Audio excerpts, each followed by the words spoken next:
Chapter 539. Jean Wan glanced at the conference table.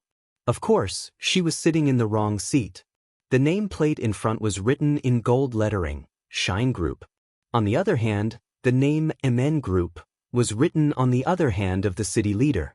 Jean Wan rarely made such a low-level mistake, but because she was a little worried today, she made such a mistake. Although it was not a big problem, it was really shameful. Jean Wan was embarrassed and was about to get up, when a low voice suddenly rang beside her. "Sit there." Jean Wan turned her head and saw that it was Mr. Mo, the CEO of Shine Group, who had come to the conference room. She hadn't contacted him since she slipped away from Aolon International, and it was the first time they met after so many days. Jean Wan took a look at him and was about to get up again, but as soon as she left the seat, an irresistible force suddenly came from her shoulder and pulled her back. The man said calmly, "It's the same wherever you sit. COG rarely takes time to have a meeting. There's no need to make trouble. Just sit down." Jean Wan looked away and said nothing. Mo Jingshan also smiled, moved his hand away from her shoulder, and sat down on the seat on the other side with the name MN Group. Everyone in the room was astonished. What was with CEO Mo's indulgent look and COG's cold and arrogant face, however, they had more or less heard that there was something fishy going on between the two of them. Some of the old people in High City's business and political circles knew about the marriage between the G family and the Mo family, but no one dared to say anything. They all kept their mouths shut and watched quietly from the side.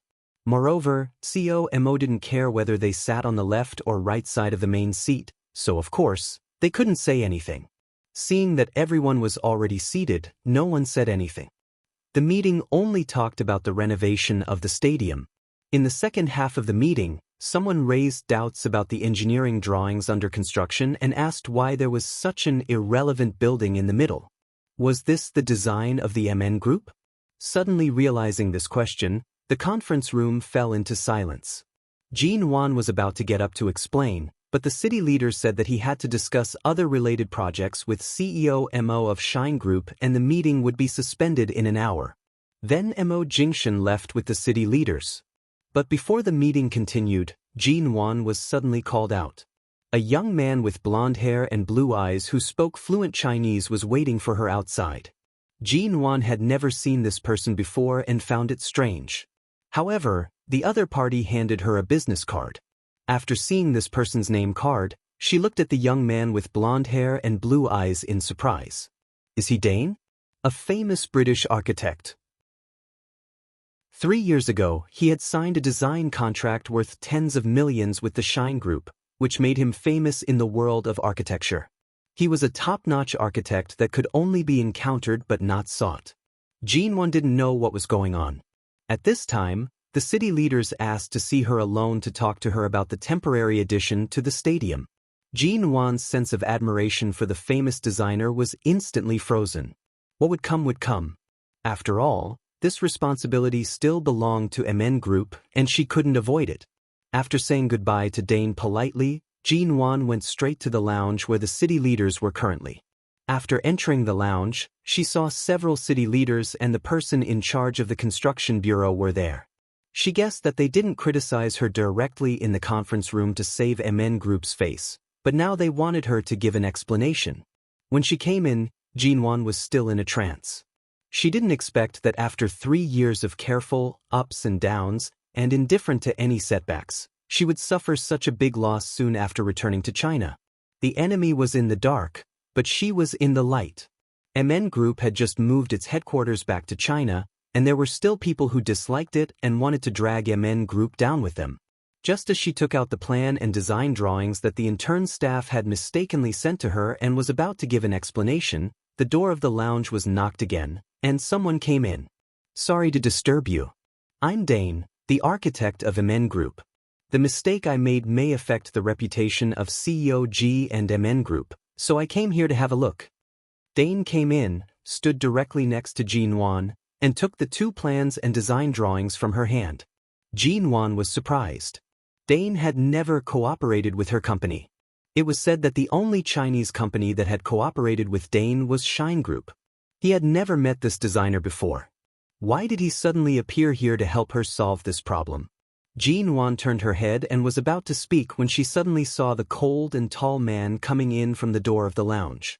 Mo Jingshan entered but did not plan to sit down. He ignored the person who was politely leading the way and inviting him to sit. He placed one hand in his trouser pocket and leaned against the door behind him. His handsome face was hidden in the dark corner of the lounge, appearing quiet and unfathomable. The city leaders and the person in charge of the construction bureau present were also stunned. Of course, they had heard of this architect named Dane. He was once the royal designer who had renovated the residence of the British royal family and was very famous internationally. It was said that Dane had signed on to Shine Group 3 years ago. But why did Dane say that the design drawings that MN Group had produced temporarily belonged to him? How could such a low-level design be Dane's work? Dane probably saw Jean Wan's confusion and frown because of the problem she had just faced, so he winked at her, asking her to cooperate. Jean Wan received Dane's gaze, thought for a while, and turned to look at Mo Jingshan. He was looking at her as if he had been looking at her since he stood there. Deep in his calm eyes was her reflection. Even though she turned to look at him, he didn't move his eyes away. She suddenly remembered what Mo Jingshan had said to her every time she encountered a problem. Be at ease as Mrs. Mo and leave any problems to me. I'll handle everything. You don't need to be brave. The city leaders had specially called her here to hold her accountable. In short, she would not have a good ending if she came here. So Dane was sent by Mo Jingshan to help her out? Mo Jingshan was still standing there, still looking at her indifferently. All his eyes fell on her. His slender and well-defined fingers casually played with a cup of tea that had just been delivered to him by the person next to him. He gently closed the lid of the white porcelain cup, and his eyes were so calm that it made people feel inexplicably at ease. Chapter 540. For a moment, everyone present could clearly feel that although Mo Jingshan didn't speak, his deep shrewdness and almost playful sneer in his eyes all indicated that Jean Wan was his woman, and whoever dared to touch her was tantamount to touching the Tai Sui's head. The city leader didn't dare to take some things too seriously, so he simply looked at Dane and simply asked, "Dane? Didn't you sign a contract with Shine Group? How can the MN Group's plan have anything to do with you?" Dane raised his hand and brushed his golden hair with embarrassment, saying with a smile, "The stadium project is a cooperation between the two companies. CEO G and I used to know each other when we were in the UK. Although Shine Group didn't participate in the planning this time, after all, we have a cooperative relationship, so the company sent me and the planning department of MN Group to do it together. This design drawing was not in the original plan, but I was suddenly inspired and suddenly added such a design in the building." Jean Wan stood beside Dane and didn't speak. After all, she didn't expect such a change before. She didn't know what Dane would do next, so she just cooperated with him. Is this inspiration? The city leader looked at the very strange design drawing and felt that it couldn't have been made by Dane. "Can you please give me the drawing first?" Dane turned to look at Jean Wan. Jean Wan silently gave him the drawing. Dane took it and looked at it. Jean Wan was standing closest to him. She could tell from his eyes that it was the first time he had seen this drawing, but it only took him a few seconds. He smiled very calmly. "This is indeed the drawing I designed, but it's just a temporary record of inspiration. It hasn't been completed yet. I guess a colleague in the planning department thought I had finished the draft, so he directly sent it to the construction department. Fortunately, I can add my later design to this initial model, so it won't affect the order of any project." With that, Dane turned to look at Jean Wan. "COG, have you brought a pen?" Jean Wan did have the habit of putting a pen in her bag every time she attended a meeting. She took out the pen and handed it to him. "Thank you." Dane smiled at her again, took the pen, and casually drew a few lines on the paper with the pen. Jean Wan saw it clearly from the side. Dane had added some ingenious design to the originally ordinary wide cylindrical building. Because this was an extra building in the stadium, there was no need for a too ostentatious design on this occasion, so almost every stroke of the drawing was the finishing touch, making the superfluous building look less superfluous in an instant, and even the arrangement of the use was very clever. Jean Wan just looked at it, and even without listening to Dane's explanation, She had slightly admired it in her heart. No wonder he was the internationally famous Dane, and no wonder he was the designer that Shine Group wanted to sign. There were so many talented people in the world, but there were not many people who could be favored by Mo Jingshan. Now Jinwan could see how amazing this Dane was. It took Dane less than 5 minutes to finish the drawing, which was neither long nor short. If it weren't for Mo Jingshan's presence, the city leaders probably wouldn't have had the patience to wait, but because of Mo Jingshan's presence, they waited quietly for a while, and no one spoke. Dane turned the drawing over, faced the city leaders, and showed them the new drawing. This is my final design. This cylindrical object is just the base of an international sports picture sculpture, and the sculpture on it will be carved by an international master sculptor who is familiar with me. There will be small water spouts on both sides of the sculpture, and a circular indoor pool of the stadium will be added below, which happens to be the entrance of the stadium. There is a saying in Chinese that, when you meet water, you will be clear. When you meet fire, you will be bright. When you meet water, you will be bright. In short, any design related to water in this location is very good in terms of geomancy. That's why I was suddenly inspired, but the people in the planning department acted too fast. Fortunately, this drawing can be used as the base, and it won't affect other design plans. Although this design is very reasonable, it is, after all, a sudden design plan. They haven't reported it to the construction bureau or us, nor discussed it with any department. They just sent the drawing directly to the construction department without authorization, which led to a large number of projects being transferred to such a new small building, which delayed the progress of the project. How do you explain this? After looking at the new design, the city leaders turned to Jinwan. Ji, MN Group has never been so reckless. What happened this time? Jinwan stood in the lounge and gently clasped the bag in her hand with her fingers. She stood calmly and without any sense of nervousness. She still had a smile on her face, but the smile did not reach her eyes. It's indeed our company's fault. I'm to blame for recruiting too many interns to the planning department this year, which led to some important work and delivery procedures falling into the hands of the interns. Fortunately, this drawing was drawn by Dane, and fortunately, Dane has a very perfect design talent. This kind of design, which can turn stone into gold, helps me make up for this mistake, but the original mistake should be borne by MN Group. The engineering cost of the small building and the loss of working time will all be paid by MN Group to compensate for the delay of a few days. What do you think? In fact, Dane's design plan had been approved by the city leaders, but these people also wanted to save face. Besides, it was MN Group who made the first move, which showed that they didn't take the government seriously. If Jinwan didn't take the initiative to admit her mistake now and take all the blame on herself, the impact on MN Group would only be greater.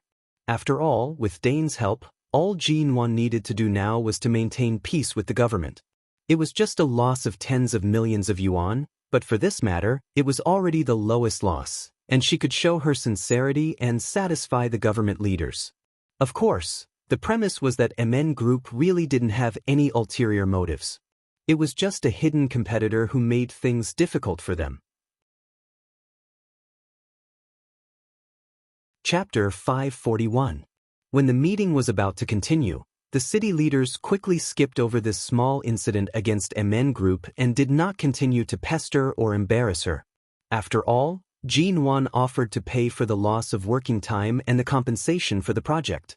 Tens of millions was not a large number for a multinational conglomerate like MN. It was also not a large number for the city leaders, so they just muddled through this kind of thing. The city leaders left. When Jinwan looked back, Mo Jingshan had disappeared. She lowered her eyes and pondered for a moment. Then she turned to Dane and said, "Thank you, Mr. Dane. If it weren't for your strength to help me out, I don't know what would have happened." Dane smiled at her. He had the height and white skin of a Westerner. His blue eyes looked at her with a smile. "You don't have to thank me. President G is so smart. You can definitely see who asked me to come here to help you."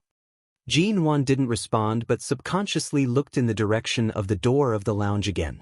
Dane walked out with her, and the two of them walked at the back. When they reached the door, Dane said beside her, I signed with Shine Group 3 years ago and lived in Los Angeles for a period of time. I was very close to COMO. At that time, there was a woman named Enshu Yen by his side. I wonder if Miss G knows this secretary, and Tinwan paused and turned to look at Dane. Enshu Yen's mind is obviously on CEO MO, and Chairman MO has been trying to bring them together. I have always thought that Enshu Yen is a very excellent woman, and I thought they would be together. Dane said with a smile, after all, I really can't think of any woman who can be worthy of a man like Sim. Perhaps every woman is just making do with him. But I didn't expect that Enshu Yen would get married. I heard that it was because she was rejected by CEO MO again and again. No matter what she said or did, she wouldn't get any response from him. In the end, she resigned from Shine Group and left Los Angeles. But fortunately, she is a very excellent woman. After changing her love target, she met the right man. Listening to Dane, Jin-won knew that he should have something to say, so she didn't interrupt. At that time, I was thinking, if an outstanding woman like Enshu Yen couldn't move President Mo's heart, then what else could? For a moment, Jin-won's gaze shifted to the crowd outside the break room. She did not see Mo Jingshin's figure. Her heart was in turmoil, but no one could see the change in her mood. Dane looked at her now and gave her a very meaningful smile.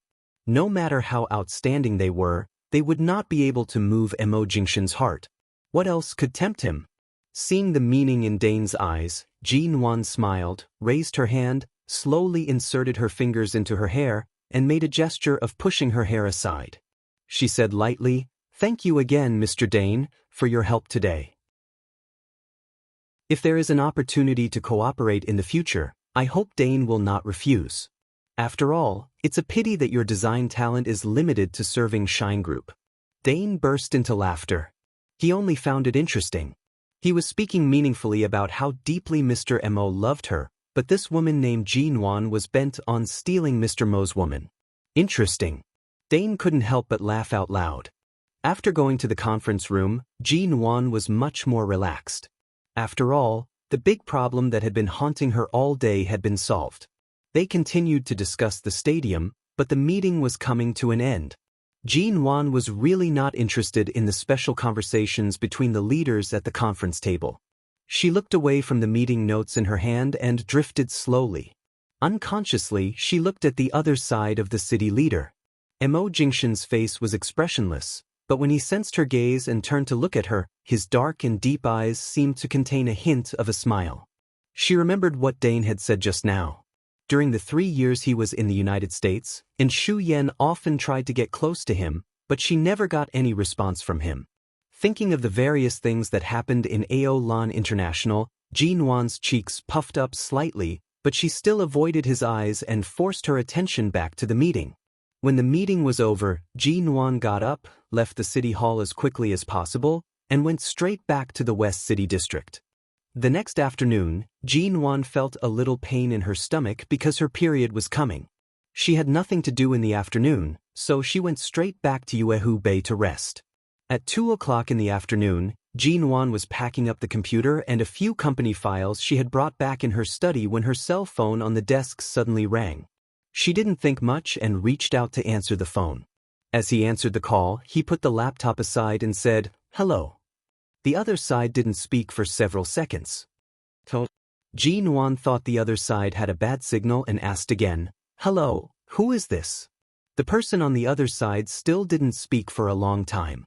Jin-won looked at her cell phone and saw it was a strange number.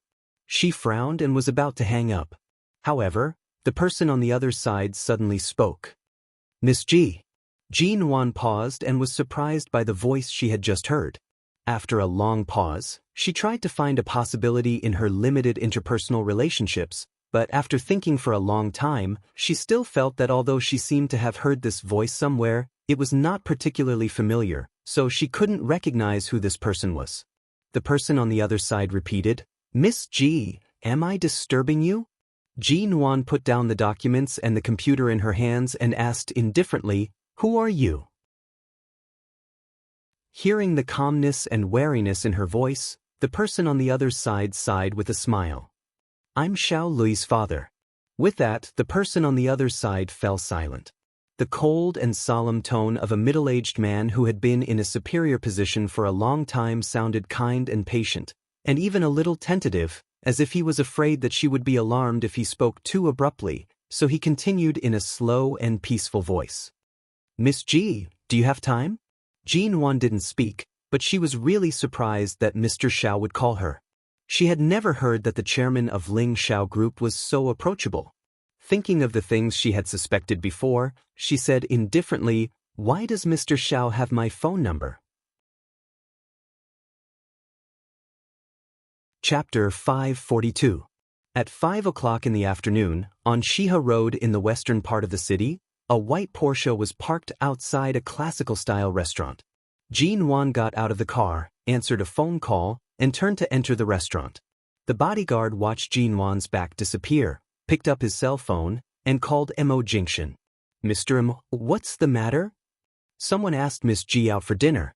She drove here alone and looked very serious. She must have something on her mind. I don't know if there's anything wrong. Would you like to call her and ask her?" The man was silent for a few seconds and asked indifferently, "Where is the appointment?" "The ancient restaurant on Shihe Road." "I see." They booked the most luxurious private room in the restaurant. The waiter pushed the door open, and Jean Wan immediately saw Mr. Xiao, who had a superior aura. The middle-aged man was dressed in a very exquisite three-piece suit. Although he was over 50 years old, he still had an extraordinary aura. He looked at Jean Wan, and Jean Wan looked at him. They didn't say anything to each other, but they seemed to be quietly looking at each other.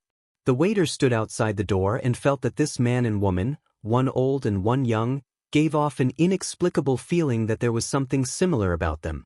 He couldn't tell what it was, perhaps it was their temperament, or perhaps it was the feeling. Jean Wan looked at Xiao Zhenjuan and saw that there was no one else in the private room, not even Xiao Lui. There were surveillance cameras around the room, so it shouldn't be a problem for her to come in. However, when the waiter was about to close the door, she asked him to leave a gap on the door and not close it completely. Seeing that Jean Wan was wary, Mr. Xiao smiled kindly and didn't mind, saying, "Why are you standing at the door? Sit down." Jean Wan walked in and sat down. She casually put her bag aside and didn't look at the luxurious menu on the table. After all, she had lunch and was not hungry at this time, so she just asked the waiter to pour her a cup of hot water. "It's rare for Miss G to agree to meet with me. Previously, I saw that you were very close to my son, but it seems like you haven't been in contact with him recently. Did my son do something to make you unhappy?" Old Master Xiao spoke first. Jean Wan looked at the famous chairman of Ling Xiao Group in front of her and gave a faint smile. "No, CEO Xiao and I are just acquaintances. Last time, at your birthday party, I was only there as his temporary female companion. We don't have much private contact." Xiao Luo's expression changed slightly. "You're right." Xiao Zhenjuan smiled. Compared to the unapproachable chairman Xiao described by others, Xiao Zhenjuan seemed particularly amiable and warm. "You must be hungry. Let's order some dishes first." "I'm not hungry, but old Mr. Xiao invited me, so I took advantage of the fact that I have nothing to do this afternoon to keep the appointment. I just don't know why you specifically asked me to meet you." At this time, the waiter came in with a glass of water, put it by Jean Wan's hand, and then handed the menu to her. Jean Wan took it and flipped through it casually. Before she ordered, she heard him say, "Nothing. I used to be a close friend of your father, Ji Hongwen, but then we had some misunderstandings, so we haven't contacted each other for so many years. It's rare to see his daughter make such great achievements in the business world. I can't help but sigh with emotion at the changes of time. I didn't expect old Ji's child to be so grown up and so capable." Jean Wan's fingers paused as she flipped through the menu. She raised her eyes to look at him and curved her lips into a faint smile. "Mr. Xiao, do you want to treat me to a meal just because of my father?" Xiao Zhenjuan had been paying attention to the change of Jean Wan's expression, but Jean Wan had been smiling politely and faintly, but her words seemed to indicate that she had guessed something, but because it was just a guess, she was not in a hurry to ask or point it out. "Of course, your mother." When Xiao Zhenjuan mentioned her mother, he paused. His eyes fell on her face as though he was looking at another person through her face. However, Jin Wan's seemingly calm eyes contained a different coldness and sharpness. He smiled again. I'm about the same age as your parents. Decades ago, we studied together in the United States. If it weren't for the fact that we haven't contacted each other these years, we could be considered friends despite our age difference. Oh really? Jin Wan was still smiling, but she was obviously indifferent. It seemed that the matter that she had suspected before had one more piece of evidence. But she didn't dare to think in that direction. The Xiao family, and her? Was it possible? Mr. Xiao didn't talk much with her. He mostly asked about Jin Wan's experience in England and occasionally asked her about her childhood in the Ji family. It seemed that he paid attention to her because of her parents, but he didn't talk about many things about Ji Hongwen and her mother. After talking for more than an hour, Jin Wan didn't want to continue sitting here because of her stomach pain and physical discomfort, but before ending the topic, she asked, Mr. Xiao, my mother passed away when I was very young. Since you and my parents have known each other for a long time, why don't you tell me what kind of woman my mother is? Xiao Zhenjuan took a deep look at her because of the question that sounded abrupt but seemed to have been prepared for a long time. Jin Wan didn't avoid his gaze but just looked into his eyes and smiled. Xiao Zhenjuan put his hand on the table, holding a glass of water. He pinched the glass for a long time and said in a low voice, Your mother is a very, very good woman. Very good? Since she was so good, shouldn't she have a happy and perfect marriage and family and live happily for the rest of her life? But why did she die so early?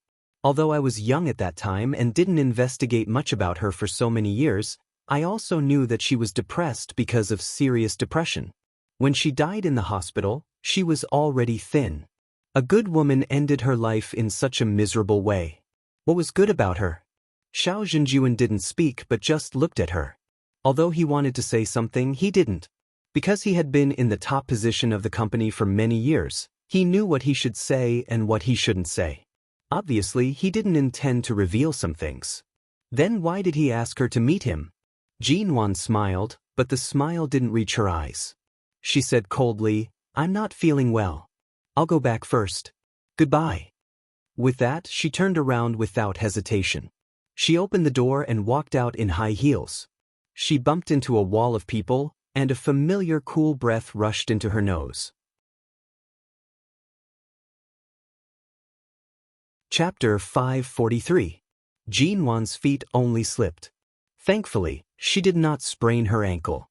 She abruptly raised her eyes to see Mo Jingshan's haunting face in front of her. She rushed to step back, but the man's arm held her waist firmly, easily pressing her back into his embrace. Seeing that her complexion was slightly pale, Mo Jingshan furrowed his brows. Sprained your ankle? Jin Wan pursed her lips and did not speak. Seeing that she could not break free, she said, No. Before she finished speaking, the man had decisively reached out and picked her up. Jin Wan almost cried out in surprise when her feet were suddenly suspended in the air. She turned to look in shock at the man who had suddenly picked her up. Her complexion was slightly pale because her period was approaching and she was not feeling well.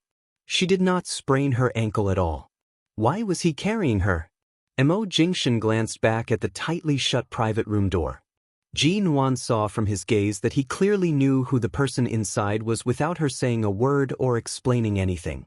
He directly carried her away. Mo Jingshan, put me down. Jin Wan's stomach was not feeling well.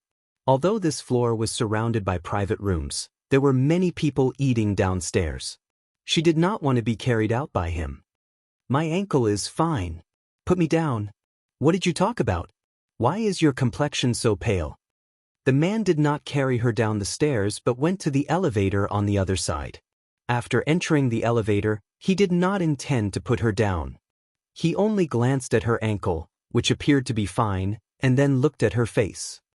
Nothing much. He's just an old friend of my dad's. Jin Wan struggled in his arms. This was the second floor, and it only took a few seconds to reach the first floor.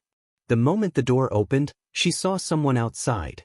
She subconsciously rushed to bury her face in his shoulder to avoid being recognized. The man calmly carried her out. However, because of the woman's buried face in his shoulder, his lips curved slightly. He leaned close to her ear to say, What are you shy about? They're just two waiters. From the elevator, they could walk directly to the door without passing through the crowd downstairs. There were only two waiters here, but they obviously didn't dare to look in their direction for too long and had already turned around to avoid them. Jin-Wan slowly raised her eyes from his shoulder and looked around. Seeing that there was no one around, she patted his shoulder hard and said with a fierce expression, "Put me down." Mo Jingshan saw that her ankle really wasn't injured and that she was struggling hard. Afraid that she might accidentally fall, he put her down. As soon as her feet touched the ground, Jin-Wan quickly took 2 steps away from him as if she had been electrocuted, and then quickly took 2 or 3 steps out of the restaurant. When she reached the door, she asked, "Why are you here?" Mo Jingshan did not explain, calmly saying, "Passing by." This was the western district of the city. How could a busy man like him pass by this place for no reason? Jin-Wan did not plan on speaking with him. She was about to head to the parking lot when she saw a black Porsche of the same model parked beside her car. Her footsteps paused. She looked at her white Porsche and then at the black Porsche parked by the side. It was exactly the same as her car except for the black color. Just as she was thinking that this car looked like a couple's car parked here, the black Porsche's headlights suddenly lit up. Her eyelids twitched. She turned around and saw that the car key was in Mo Jingshan's hand. Jin-Wan, the man walked over without a change in expression. He walked past her car and glanced at her indifferently because she was standing stiffly in front of the car. "Why are you in a daze? Come here. I'll show you something." Jin-Wan remained rooted to the spot until she saw the man open the black Porsche's door. "This car is yours?" Jin-Wan asked. Mo Jingshan did not reply. He only glanced at her. The answer was obvious. The corner of Jin-Wan's mouth twitched. She looked at her white Porsche and then at his black Porsche of the same model. So, when he asked her what car she liked last time, and she did not answer, he bought the same one as hers? He threw a limited edition Ghost worth tens of millions into the sea and bought a Porsche worth more than 2 million to be a couple's car with her? For a moment, Jin-Wan felt as though she did not know Mo Jingshan anymore. The great Mo Jingshan, how could he be so shameless? Who wanted to be a couple's car with him? Did he ask her for her opinion? And it was parked so brazenly next to her car? The man opened the car door and took out a document from the car. He ignored Jin-Wan's burning eyes that seemed to be filled with anger because of his car and handed it to her. "What's this?" Jin-Wan received the document in confusion and glanced at it. It turned out to be a business summit arranged by the government and Jing City. High City's Shine Group and MN Group had been invited to attend. There was also a meeting for the two companies because of the stadium project, but it was to be held in Jing City. Jin-Wan flipped through the document and then looked up at the calm man in horror. "You want me to go to Jing City with you on a business trip?" The man closed the car door and glanced at her. "Is there a problem?" Jin-Wan stared at him.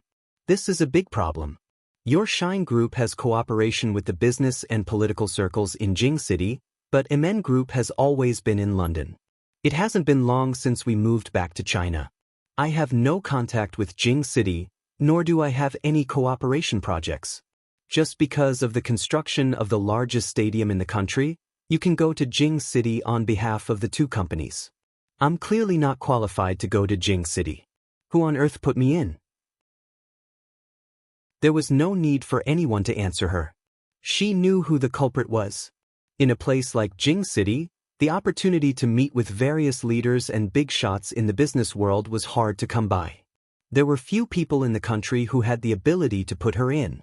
Being glared at by her, Mo Jingshan smiled mildly. "I want you to go to Jing City to meet more people. This will have a good effect on your status in the domestic business world." "What? You don't appreciate my kindness?"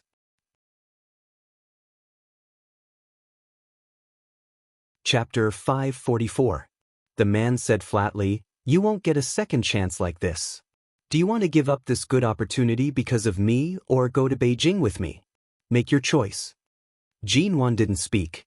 Her period was coming, and her stomach was uncomfortable, so she couldn't think. But then she remembered that she would be on her period, and half of the suitcase would have to be filled with sanitary pads, which was really inconvenient. But the government had already issued the document, and she couldn't resist it. She took the document, opened the car door, got in, and slammed the door. 2 days later, on her way to the airport, Jinwon received a WeChat message from Yengo. Sister Nwan, have you recovered? Can you go out soon? When will I go back to work? Jinwon, I'm going to Beijing for a business trip. I'll let you know when I come back. Yengo, you're not really going to fire me, are you? A grieved face. Jinwon, no, if I really didn't need a bodyguard by my side, I wouldn't have let you come from the very beginning. Having a plainclothes SWAT officer by my side every day gives me a sense of security.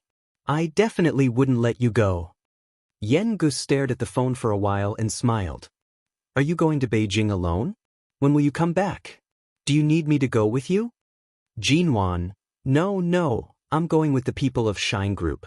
I don't know when I'll come back. I heard it will take at least half a month. Yengu, Shine Group? Your ex-husband's company? You're going with ZOMO? She replied, yes. Yengu stared at his phone for a long time and sent a voice message in frustration. Then, Sister Nwan, be careful. Your ex-husband means that you two are no longer in a relationship. Be careful not to be taken advantage of by others. Let me know when you come back. I'll pick you up at the airport. When she arrived at the airport, the driver hurriedly put down her luggage and left. Jinwon stood in the lobby of the departure lounge with a 30-inch large suitcase, watching the passengers coming and going. It was less than an hour before boarding time. She waited for several minutes but didn't see Mo Jingshin or the people around him. As time went by, she called Mo Jingshin so as not to delay boarding. However, the moment she dialed Mo Jingshin's private number, the call was hung up after a single ring. Jinwon was startled by the sound of the phone being hung up. Before she could put down the phone, a long arm had reached over and rested on the handle of her suitcase. The man's long and slender fingers pressed on the switch and pulled out the lever. At the same time, a faint voice sounded above her head, "Let's go." Jinwon abruptly raised her head, only to see that Mo Jingshin had already pushed her suitcase toward the VIP security checkpoint. Only then did she put down her phone. Because the man was tall and had long legs, she did not wear high heels because she had to catch a flight today. However, even if she was wearing flat shoes, it would be difficult to catch up with him after a few steps, so she could only jog to catch up with him. However, just as she ran over, she did not expect the man to suddenly stop in his tracks. Jinwon almost bumped into his back. The moment her forehead touched his back, she subconsciously took a large step back and barely steadied herself. She then raised her eyes. Why did you suddenly stop? Mo Jingshin glanced at the suitcase in his hand and then back at her. We're going to Jing City on a business trip for half a month, not half a year. Why did you bring so much luggage? Jinwon also glanced at the oversized 30-inch suitcase that belonged to her. If it weren't for her period, she wouldn't have needed to prepare 2 large bags of tampons. Originally, a 20-inch suitcase would have been enough, but although the tampons were not heavy, they took up a lot of space, so she had to bring a large one. Besides, she was a woman. It was already very unrefined to only bring one suitcase for a business trip for half a month. Could it be that he expected her to be as compact as him? It's almost my period. I've only prepared some necessities in it. Jinwon raised her hand to tousle her hair and then raised her head to show him a very careless smile. Previously, Yenga had told her to be careful and be careful not to be taken advantage of. Although this business trip coincided with the arrival of her period, at least she was protected by it. Even if Mo Jingshin was a wolf with wild ambitions, he couldn't possibly do anything to her at such a time. When the man heard the words period, his gaze finally fell on her face, which looked good because of the light makeup she had put on today. From this, he finally found the reason why her complexion was not very good. It was almost time to board the plane. Mo Jingshin did not speak anymore and pushed her suitcase to the VIP passage. In front of them, there were 2 foreigners queuing for security checks. Jinwon walked behind Mo Jingshin. Looking at the man's unusually silent back, she couldn't help smiling. For the first time in her life, she felt that her period had come at such a good time. After passing through the VIP passage, Jinwon walked toward the departure lounge while putting the cell phone she had just taken out back into her bag. Suddenly, she heard the man walking beside her say flatly, "I remember that your period only lasts 4 or 5 days a month?" Her footsteps abruptly paused. She abruptly raised her eyes and saw the man calmly pushing her suitcase into the first-class lounge. Jin-won. After entering the departure lounge, a male assistant who looked unfamiliar walked over. "Hello, COG. I'm Xiao Hu, the assistant accompanying CEO Mo on this trip to Beijing." Jin-won had thought that Shinmu would follow them to Jing City. She didn't expect to see a new face. She nodded politely. While Xiao Hu went to the water dispenser to fetch water for Jin-won went inside to ask, "Why didn't Shinmu come with you?" "He has something to do at home and took half a month's leave." Jin-won turned back to look at Xiao Hu. She saw that he moved quickly. Generally speaking, those who could be allowed to accompany Mo Jingshin on business trips were more reliable. After all, Mo Jingshin had always been a good judge of character. She didn't say anything more. She found a seat and sat down. She took out her cell phone and browsed the internet. She saw that she had recently added a lot of acquaintances on WeChat and finally clicked on a pink app for recording menstruation. There was still one day before her period came. She raised her hand and rubbed her stomach. Although her period didn't hurt as much as it used to, it still felt uncomfortable. Usually, Little 8 would prepare the brown sugar water and heat pad for her. Now that Little 8 wasn't by her side, she was actually not used to it.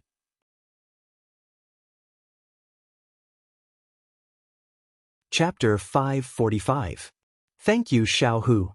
Jin-won immediately picked up the disposable cup of hot water and took a sip. In addition to feeling uncomfortable during her period, she would also feel uncomfortable for a few days before her period. It was indeed the most fortunate thing for her to have hot water to drink at this time. "You're welcome. CEO Mo asked me to bring you hot water." Xiao Hu saw that Jin-won had already drunk half the cup of water and asked, "Do you want more hot water? I'll go get another cup." Jin-won did not speak as she placed the cup down. She only glanced at Mo Jingshin, who was sitting opposite her. Xiao Hu did not wait for her to speak and went to bring her another cup of hot water. Jin-won struggled internally for a moment before receiving the cup and drinking another cup. Her stomach felt much better. By the time she entered the departure lounge, it was already close to boarding time. She had only drunk 2 cups of water when the announcement for boarding sounded. Jin-won stood up and was about to take her suitcase when Mo Jingshin had already stood up. He avoided her hand. "Follow behind me obediently." As he spoke, he had already pushed her suitcase out. Xiao Hu finally noticed that CEO Mo seemed to be very concerned about MN Group COG. As he walked behind Jin-won, he could not help but glance at her face. Jin-won pretended not to notice Xiao Hu's curious expression. She knew that if the person by his side was not Shinmu, such a situation would definitely occur. Right now, there was nothing much to explain. She could only silently follow him out. Xiao Hu was completely unaware of the situation. He watched as the big boss pushed the suitcase in front while Seoji walked behind like a supervisor. He secretly cursed in his heart. This CEOG's treatment was really unparalleled. By the time they landed in Jing City, it was already autumn. Jin-won planned to take out a coat from her suitcase and put it on before heading to the bathroom. She pushed her suitcase into the bathroom and had just put on her coat when she heard her phone ring. She took out her phone and heard a child's childish, "Ah, ah." Jin-won did not react at first. After listening for a while, she seemed to recall something. She lowered her head to look at the number displayed on her phone. It was indeed Xia Tian's call. So this voice should be from Xia Tian's little baby. Jin-won could not help but smile. "Little baby, what do you want to say to Auntie Nuan? You want to drink the best milk powder? Oh, you still want the prettiest toy? All right, when Auntie Nuan comes back from her business trip, I'll buy you a toy car, okay? Have you wet your bed recently? So awesome? You're so obedient." Before she could finish, Xia Tian had already taken over the phone.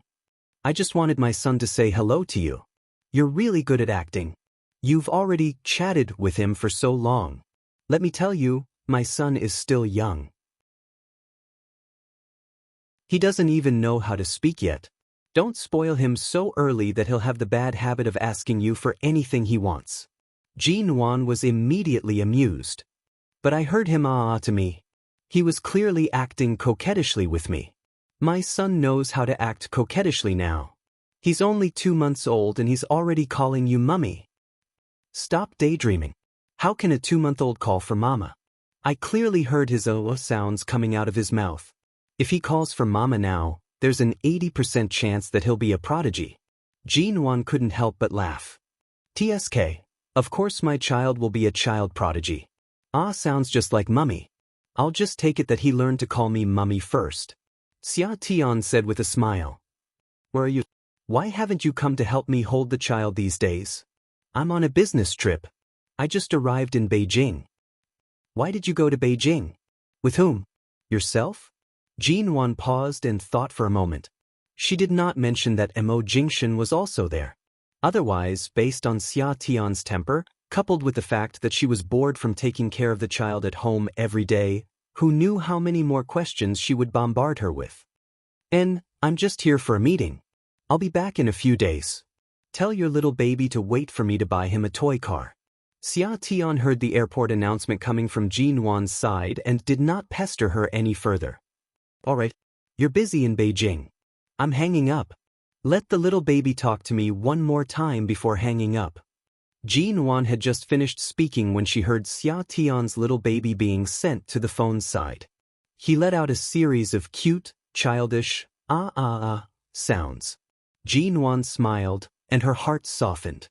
She said sweetly to the phone, "Kiss, I love you." Mo Jingshan, who had come out to wait for her because Jin Wan had not come out of the bathroom for a long time, heard these words the moment he walked over. The man's eyelids moved slightly, and his heart palpitated without warning. Jin Wan hung up the phone and walked out of the bathroom. However, she was caught off guard by the man standing outside the bathroom door. Her heart jumped. Although she was not frightened, she was still surprised. She originally wanted to ask why he was here, but the words on the tip of her tongue became, "So Mo actually has the habit of standing outside the women's bathroom and eavesdropping? You were inside for half an hour. I came over to ask someone to go in and look for you, but I heard you were on the phone, so I didn't disturb you." The man's voice was low and calm. Jin Wan lowered her head, put the phone back into her bag, and adjusted the coat she had just put on. Are we going directly to the meeting place or to the hotel? What's the itinerary like for the next few days? Mo Jingshan did not answer. He took the suitcase she pushed out and put his hand on the handle. Who are you talking to on the phone? Jin Wan suddenly glanced at him, and a shrewd smile appeared in her eyes that were as calm as a lake, disturbing the tranquility of the lake. However, this sudden ripple was caught by the man's calm eyes. She said with a smile, "A little handsome boy, the kind that makes people want to hug and kiss him at first glance. I just promised to buy him a car after I returned from Jing City." She thought these words could fool him for a while, but the man stared at her for a long time, raised the corner of his lips, and said lazily, "I haven't said anything since Xia Tian's child was born. Leave the car to me, En? Do you want a real car or a toy car? I'll have everything." Mo Jingshan lowered his head and couldn't help laughing. He carried her suitcase, striding toward the exit of the airport hall. Jin Wan watched the man's back and her teeth itched. She couldn't help but secretly grind them. Since he had already seen through it, why did he still ask? On purpose.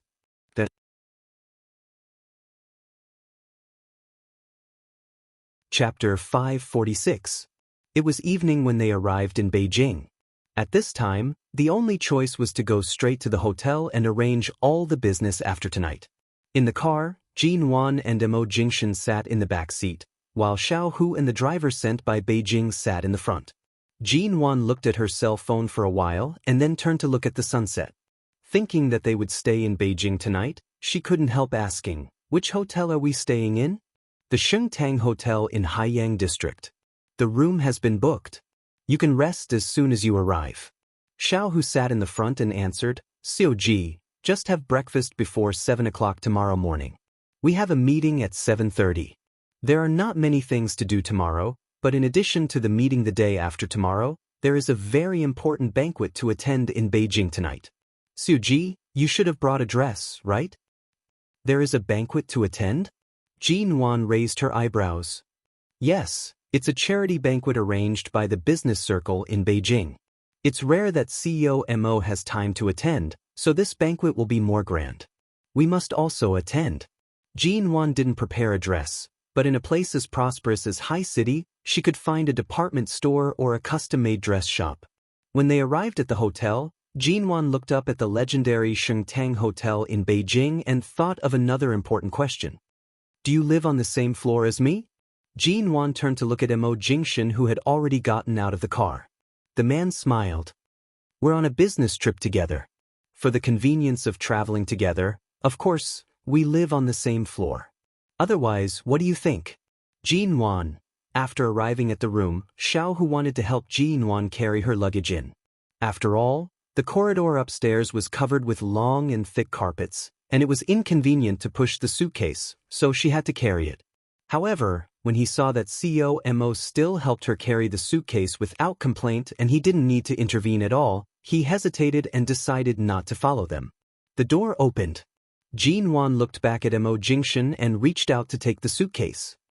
Here we are. Thank you. The man ignored her words, pushed the door open the moment it opened and walked in. Jean Wan stared at the man's back and pursed her lips for a long time before walking in. I can leave my suitcase here. You don't have to come in. After the man entered the door, he directly put down her suitcase. The huge suitcase in his hand seemed to have grown legs and automatically leaned against the wall to steady itself. When the suitcase hit the wall, it made a small bang sound. Jean Wan paused and subconsciously kept the door open. She walked in and was about to open her suitcase to pack her things. At the same time, to show him that she was busy, she wanted him to leave. However, the man only glanced at her from the side. Just as Jean Wan was about to bend down to touch the suitcase, he took long strides toward her. Jean Wan watched him approach and immediately placed her hand on the lever. She looked at him and said, "Go do whatever you need to do. I'm not feeling well these days. Don't provoke me. Otherwise, don't blame me for falling out with you." The man stood in front of her, bent down, and leaned down little by little. She was squatting down now, but the man was standing in such a posture. She was at a disadvantage in this position. Jean Wan held on, not being forced to sit in the corner by his aura. The distance between the two of them grew closer and closer. It was so close that she could clearly feel the man's slightly hot breath blowing against her collarbone. She was even more sensitive to the feeling of his breath brushing against her pores, causing the air around her to be dominated by his breath. When there was only half a finger's distance between them, he stopped approaching, causing Jean Wan's tense body to tighten even more. Her stomach hurt. She had to hold her stomach with one hand and hold the lever with the other to prevent herself from falling to the ground. As a result, she couldn't even pull out her hand to push him. Jean Wan. The man called her name. Although he used her full name, his voice was low and husky, making her feel that her name was about to melt in his voice. Her expression was guarded. What's wrong? Mo Jingshan chuckled huskily. You don't really dislike going on a business trip with me, do you? Even though Jean Wan might fall to the ground unsteadily, she still moved her hand away from the lever and tried to stand up. However, the man in front of her did not move away, and she couldn't just bump into him. After 2 seconds of hesitation, she took a step back and sat on the carpet behind her. The man leaned very close. Seeing that she wouldn't catch a cold sitting on the thick carpet, he didn't reach out to help her up. He moved closer and closer, so close that his words seemed to be whispering, so close that it seemed as though his lips would touch hers at any moment. However, he didn't really touch her and kept the distance between them within half a finger's distance. He was clearly so close, clearly pressing down on her, but it seemed as though he wanted to come closer and yet didn't. It was as though he was invisibly seducing her. When the man looked into her eyes for a long time, his eyes darkened, and he lowered his eyes to kiss her. Jean Wan decisively raised her hand to cover her mouth, and the man's kiss immediately fell on the back of her hand. Mo Jingshan watched her cover her mouth, his handsome brows moved, and a low chuckle escaped his throat. He didn't argue with her and said softly, "If you like to have your own business, I won't stop you." After all, MN Group is your blood and sweat. You can do whatever you want to do for it. You can spread your wings and fly high, but you can't fly into someone else's arms. Do you still remember the suggestion I made at AO Lawn International? What suggestion? Jin-won frowned. She had been forced to the corner by him and leaned against the wall. Be Mrs. Mo again. When the man spoke, he slightly lowered his head again. Jin-won had put down her hand when she spoke, so he suddenly touched her lips. However, he didn't kiss her too deeply. Jin-won even clearly felt that she was being kissed by him, but it was just a light touch. He didn't push her too close, nor did he press her too hard. However, the man's heavy breathing and hoarse voice made her strangely feel as though she had been pressed here and violated by him. Jin-won refused him without thinking. Compared with her cold expression of rejection, Mo Jingshin's expression could be said to be calm. I'm not in a hurry. Sooner or later, I'll make the word no disappear from your mouth and come back willingly. Mrs. Mo, in?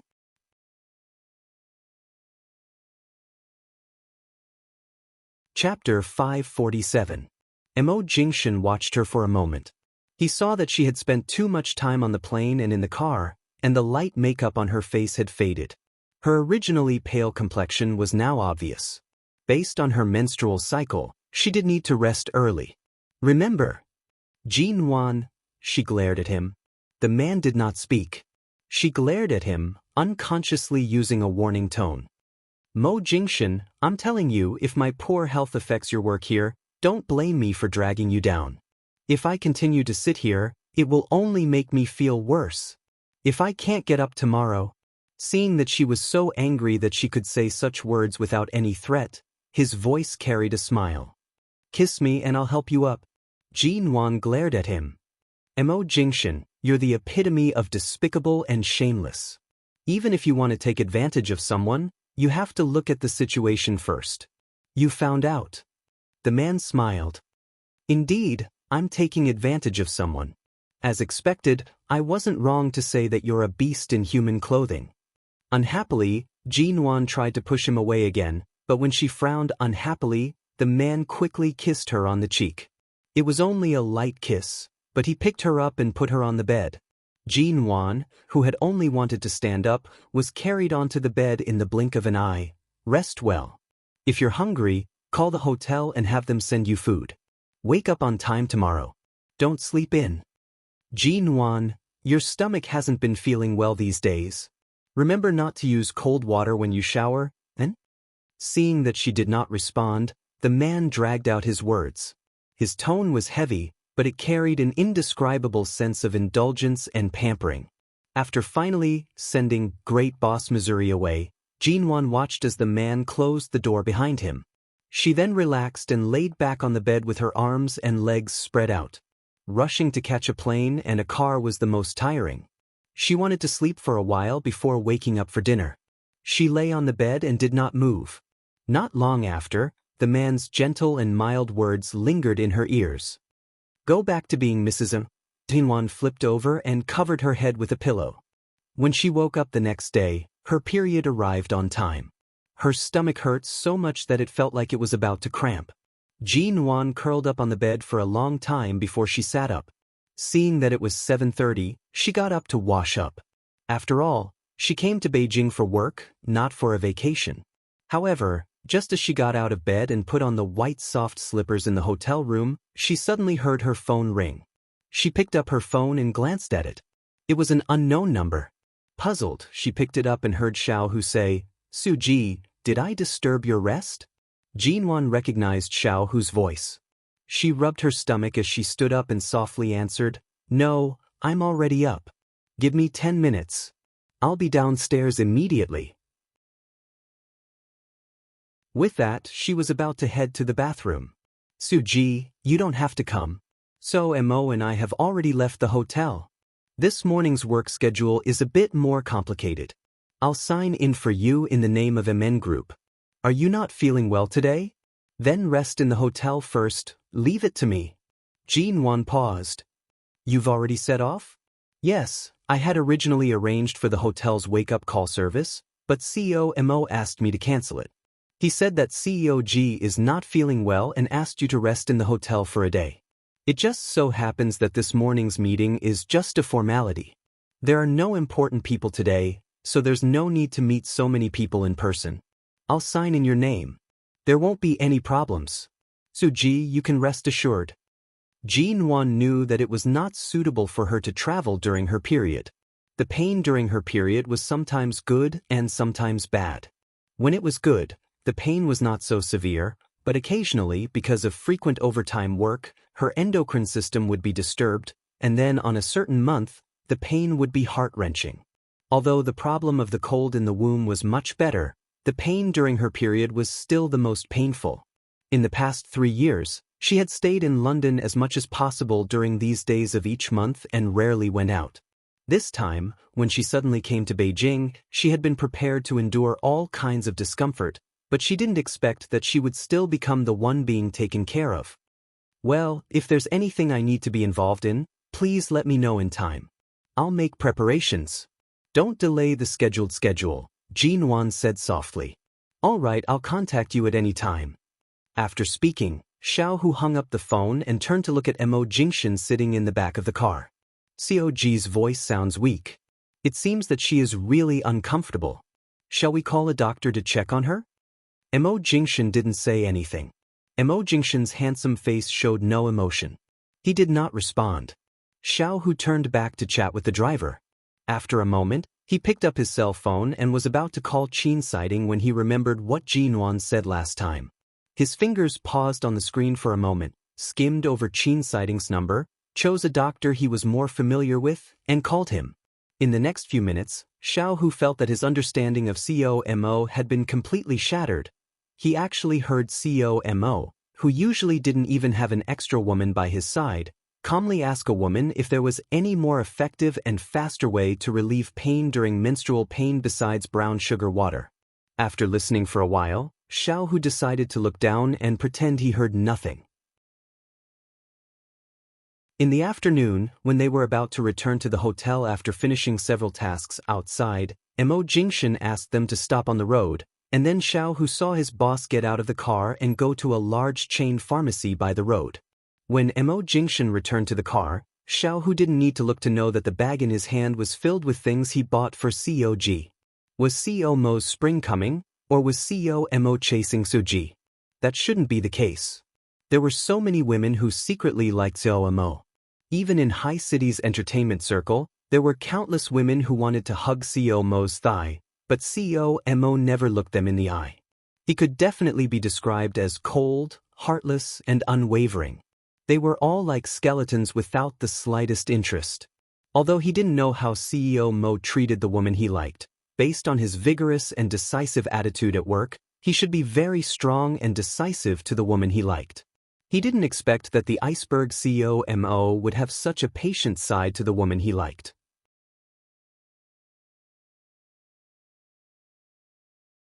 Chapter 548. By the time Mo Jingshan returned to the hotel, it was already afternoon. The room service staff said that Miss G had not come out all day. She only ordered a simple lunch and did not call the room service again. When Mo Jingshan entered, the woman on the bed was lying on her side, slightly curled up. Her breathing was quiet and even. She was buried in the quilt and did not move. It seemed that she had been sleeping. The man's elegant and deep brows furrowed. He took long strides and approached the bed. Under the soft light in the room, the woman's clean face was illuminated. However, her face was paler than usual and her lips were almost colorless. Her eyelashes were very long, casting a faint shadow on her thin and pale face. Her shoulder-length hair was spread on the pillow, and her body was still bent in sleep as she endured the pain in her stomach. Jin-won had long been accustomed to the discomfort during these days of the month, so she habitually slept through these days when it was too painful. After a long time, she could fall asleep in such bursts of pain. At least in this way, the pain could be reduced a little. But obviously, she was also enduring the pain in her sleep, and her brows were slightly furrowed when she slept. The curtains in this room were tightly closed, blocking all the light from the outside. There was only the light from the wall lamp by the bedside.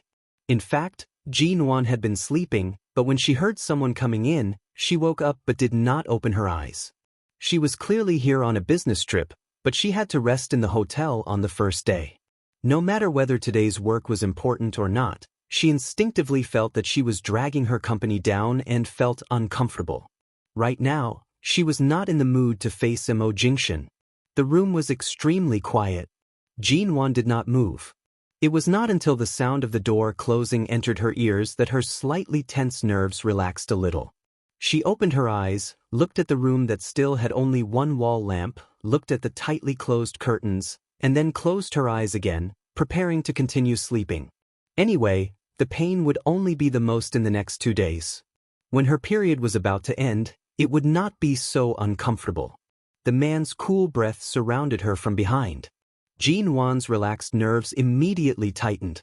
Earlier, when she heard the sound of the door closing, she thought that Mo Jingshin had left, but she did not expect that he did not leave and only went to close the door. She froze. Other than the refreshing fragrance of plants, the man's body also smelled of travel. Following that, her pajamas were pulled open. All the hairs on her body stood on end. Just as she was about to resist, the man's warm palm was already pressed against her cold abdomen. Jin-won paused. Their skin pressed against each other without any obstruction, causing her hair to stand on end. The warmth of the man's palm caused all the pores on her body to tighten. She did not move, but when the man's breath brushed against her neck, she immediately grasped the bedsheets sensitively. She moved her head to dodge, but the man's hand seemed to be fixed on her lower abdomen and did not move away.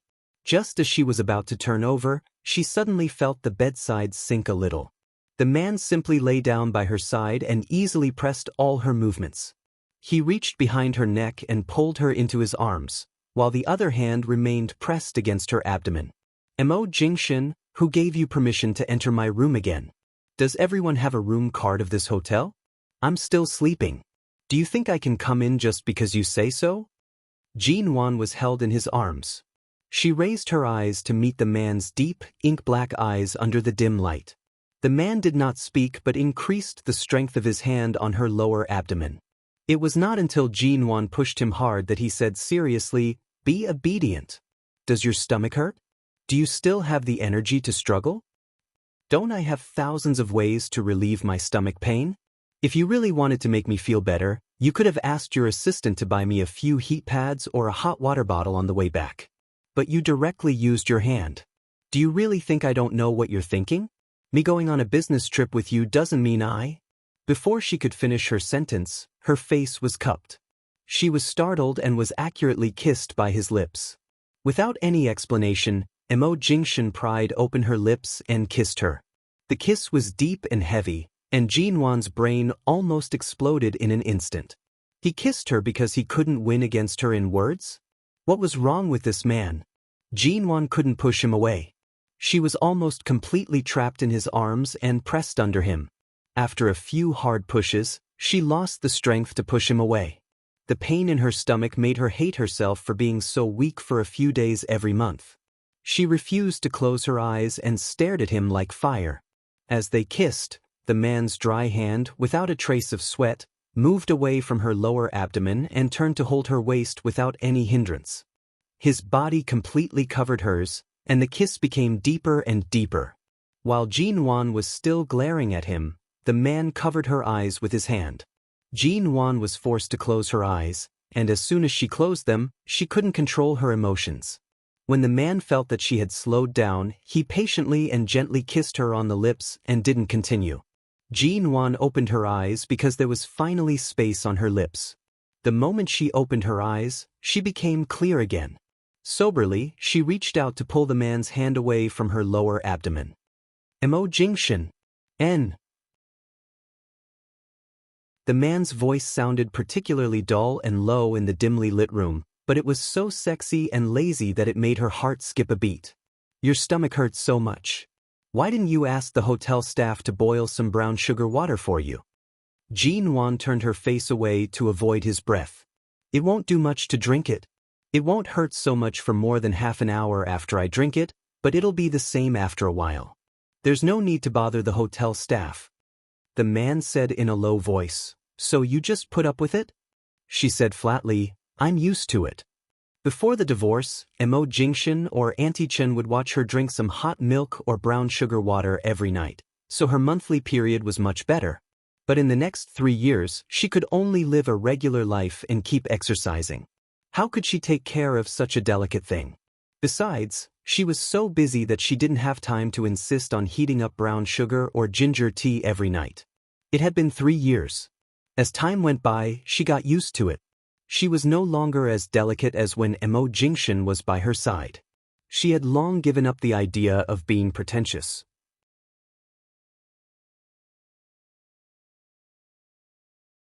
Chapter 549. He said hoarsely in a low voice, Get used to what? Curling up in bed like a shrimp, deliberately making me feel sorry for you? Jin Wan's face darkened. You're the shrimp. Mo Jingshan's hand was still pressed against her abdomen, and he gently kissed her cheek. Jin Wan was held in his arms and did not resist, but she glared at him. You should know when to take advantage of me. If you still want to take advantage of me in my current situation, you're really inhumane. Mo Jingshan paused and chuckled. I've done many inhumane things. Do I need you to do this? Hiss, take your hand away. His palm pressed against her abdomen seemed to have a steady stream of heat. This feeling made her want to rely on him when she was vulnerable, and Jin Wan instinctively resisted. He did not let go of her but held her tighter after she spoke. When Jin Wan glared at him, he bent down and whispered in her ear, I'm sorry. I didn't expect your menstrual period would change, and I didn't expect that my arranged business trip would coincide with yours. If you're really uncomfortable, you can reduce your work schedule. Don't make things too difficult for yourself. Jin Wan pursed her lips. There's nothing to be sorry about. I know my own physical condition. It's not a big deal. I'll be fine after a day or two of sleep. She knew that Mo Jingshan remembered her menstrual period. 3 years ago, these few days of every month were very stable, and the time was also very accurate. However, when she first went to the UK, all kinds of physical and psychological pressure and emotions were weighing on her. Perhaps it was too much pressure, so she wasn't very stable for a few months. Her period was either too early or too late. Later, when she finally stabilized, her monthly period was no longer the same as it was 3 years ago. In fact, Jin Wan didn't have to come to Jing City these days, but on the one hand, she really didn't want to miss this good opportunity. Besides, even if she was angry with Mo Jingshan, she didn't have to be so irrational as to miss such a good opportunity. However, she neglected that her menstrual period was only 4 or 5 days long, and she neglected her physical condition. This was simply lifting a rock and smashing it on one's own feet. Not only did it not hurt others, but it was also about to kill itself.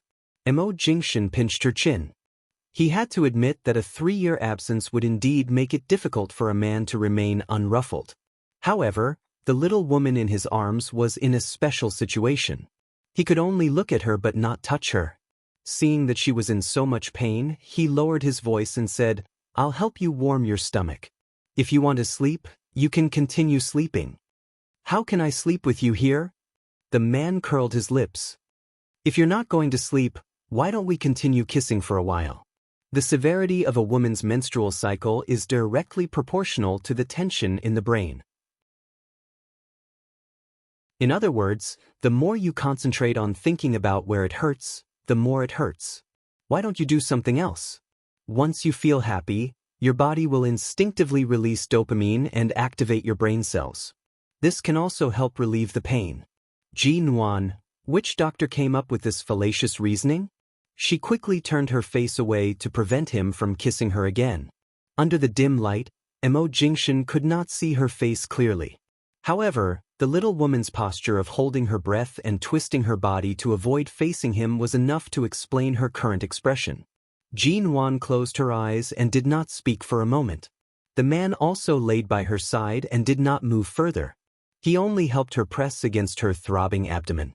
When she was about to fall asleep, she closed her eyes and said, You'd better get someone to buy some heat pads for me to put on. All right, you sleep first. The man's voice was as though he was coaxing a child, warm and patient. Jin-won woke up after sleeping for several hours. When she got up, she found that Mo Jingshin was no longer around. However, the room was filled with the fragrance of Chinese medicine. She then felt the heat on her stomach.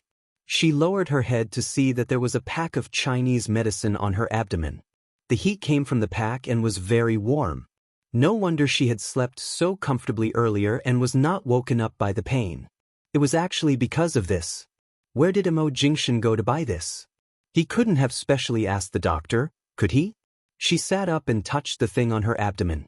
It was warm and comfortable, and her entire body felt much more relaxed. The next morning, Jin-won woke up on time. She lazily prepared to eat breakfast before heading to work. After all, she was here on a business trip. After sleeping here for a whole day, she felt much better.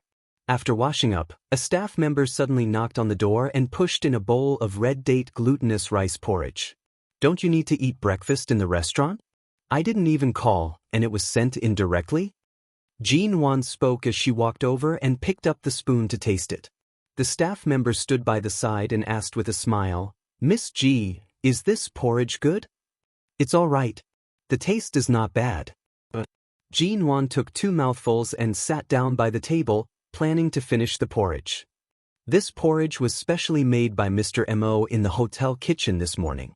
There are red dates, brown sugar, glutinous rice, peanuts, and even some milk and walnuts. It's even richer than the 8 treasures porridge. Mr. Mo cooked it for a long time. Jin-won paused in her actions. No wonder she felt that the porridge in this hotel was too meticulous. It was especially soft and sweet but not greasy. She originally wanted to say that the environment of this hotel was not only rated as a 7-star hotel, but even this bowl of porridge could be rated as a very high level of culinary skills. He took up the hotel kitchen and specially cooked porridge for her. Was this considered an apology? No matter how much he calculated, he failed to account for the changes in her menstrual cycle, causing her to run to Jing City during the most difficult days. It turned out that the calm, rational, and well-planned Mo Jingshin would also have times when he miscalculated. Jin-won drank the porridge and said indifferently, "Mr. Mo took up your kitchen, but what about the others' breakfast? It can't be that the entire hotel didn't have breakfast this morning, right?" The staff member smiled. "That's not necessarily the case. There are 3 kitchens in our hotel. Mr. Mo only took up one, and it didn't affect our breakfast preparation." Jin-won did not speak anymore and lowered her head to continue drinking. Mo Jingshin really made a lot of porridge. From the looks of this big bowl, it should have been cooked for a long time. Jin-won happened to like it, so she drank it all up. Then she stood up and asked the staff to push the dining cart out. She then tidied up and prepared to go out.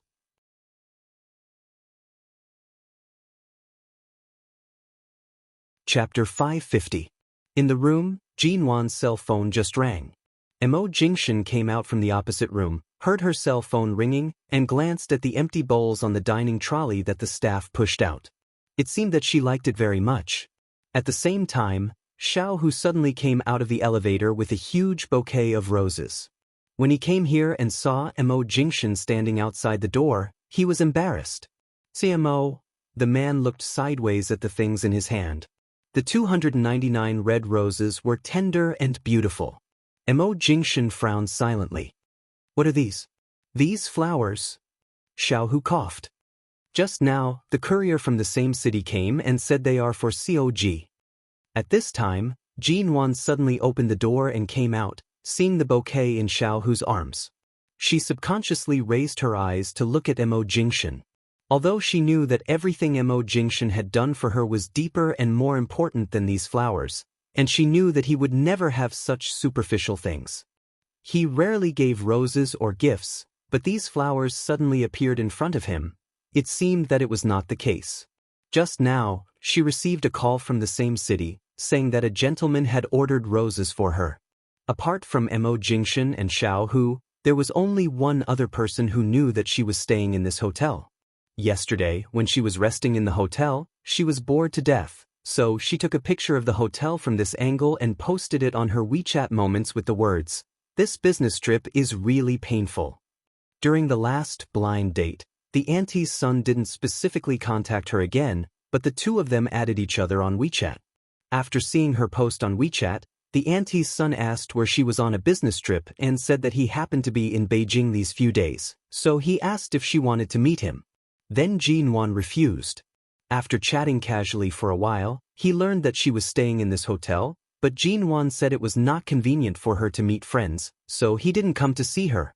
Unexpectedly, this morning he sent a bouquet of roses over. She understood that he wanted to show his affection for her. But this bouquet was sent to Emo Jingshan. Xiao, who stood there holding the bouquet, not daring to look at Emo Jingshan's face. Seeing that Jin-won had come out, he instinctively wanted to give the bouquet to her. Emo Jingshan narrowed his eyes. "Bring it over and put it down." Xiao, who paused. Just as the flower was about to fall into Jin-won's arms, he abruptly turned around and decisively put the flower on the dining car closest to Emo Jingshan. Then he quickly backed away from the danger ahead. They were fresh red roses that had just been picked and shipped to China by air.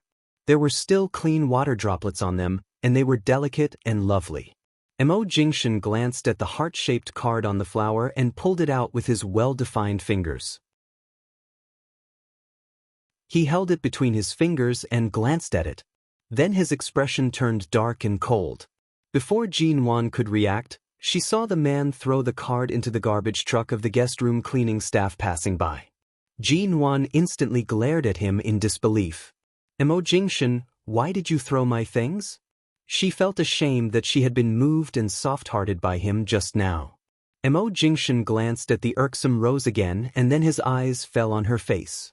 "Since you like red roses, I'll send you a bouquet every day." "I don't want that." "Then there's no need for this bouquet," the man said indifferently. He casually picked up the bouquet and was about to throw it into the garbage truck when it was about to be pushed over. Jin-won hurriedly rushed over. Just as the bouquet of roses was about to fall cruelly into the garbage truck, she stepped forward and hugged the man's raised arm. "He sent me flowers with good intentions. What right do you have to ruin what he sent me?" Emo Jingshan looked down at the little woman and narrowed his eyes. He remembered that before the divorce, there were many men who courted Jin-won and sent many flowers to her studio, but they were all rejected by her or thrown out. At that time, she was very decisive and did not allow any man to approach her. Now, just because she was not bound by marriage, she could even say that she didn't want to ruin other people's good intentions? He stared at her with his black eyes. "For the sake of snatching flowers, you were so agile when you rushed over? Doesn't your stomach hurt anymore?" There was a hint of danger in his words. Jin-won glanced at him, turned back to the room with the flowers, and closed the door with a bang. Emo Jingshan looked at the closed door in front of him and felt his temples suddenly jump. It was hard for him to find some warmth, but it was interrupted by such a sudden bouquet of flowers. He shouldn't have kept the man who had a blind date with her in the first place. In the morning, Jin-won went to an exhibition hall in Beijing with Shine Group in the name of MN Group to visit and do some exchange work. Because there would be a very important exchange dinner in the evening, she took the time to go back to the hotel at noon to rest. She had just had porridge in the morning and didn't want to eat too cold or too bland at noon, so she took advantage of the lunch break to find a small shop nearby to eat a big bowl of rice noodles. Finally, with a full stomach, she warmly strolled back to the hotel. However, as soon as she entered the room, she saw that the large bouquet of 299 flowers she had placed in the room was gone, leaving only 3 red roses in a slender glass vase. She stared at the 3 roses. Because the roses given to her by the auntie's son were very expensive, they weren't ordinary roses that cost a few yuan on the market. Therefore, she could recognize them at a glance. These 3 roses were 3 of her 299 roses. Jin-won abruptly walked out and knocked on Emo Jingshan's door. When the door opened, the man who had just changed his clothes glanced at her and moved aside. At the same time, he casually adjusted the cuffs of his shirt, asking mildly, "Didn't you say you were coming back to rest? Are you planning to enter my room to rest?" With that, the man turned and entered, indicating that she didn't need to be polite. Jin-won stood in front of the door and saw that there was a similar glass vase on the table in his room with the same 3 roses in it. "Emo Jingshan, where are my flowers?" After Jin-won asked, She watched as the man buttoned up his cuffs, put one hand in his trouser pocket and said calmly, "It's too wasteful to leave such expensive and beautiful Bulgarian red roses in your room to be exposed to the sun and wither. I asked Xiao Hu to take them out and send them to the housekeeping department and asked them to give a few to each room."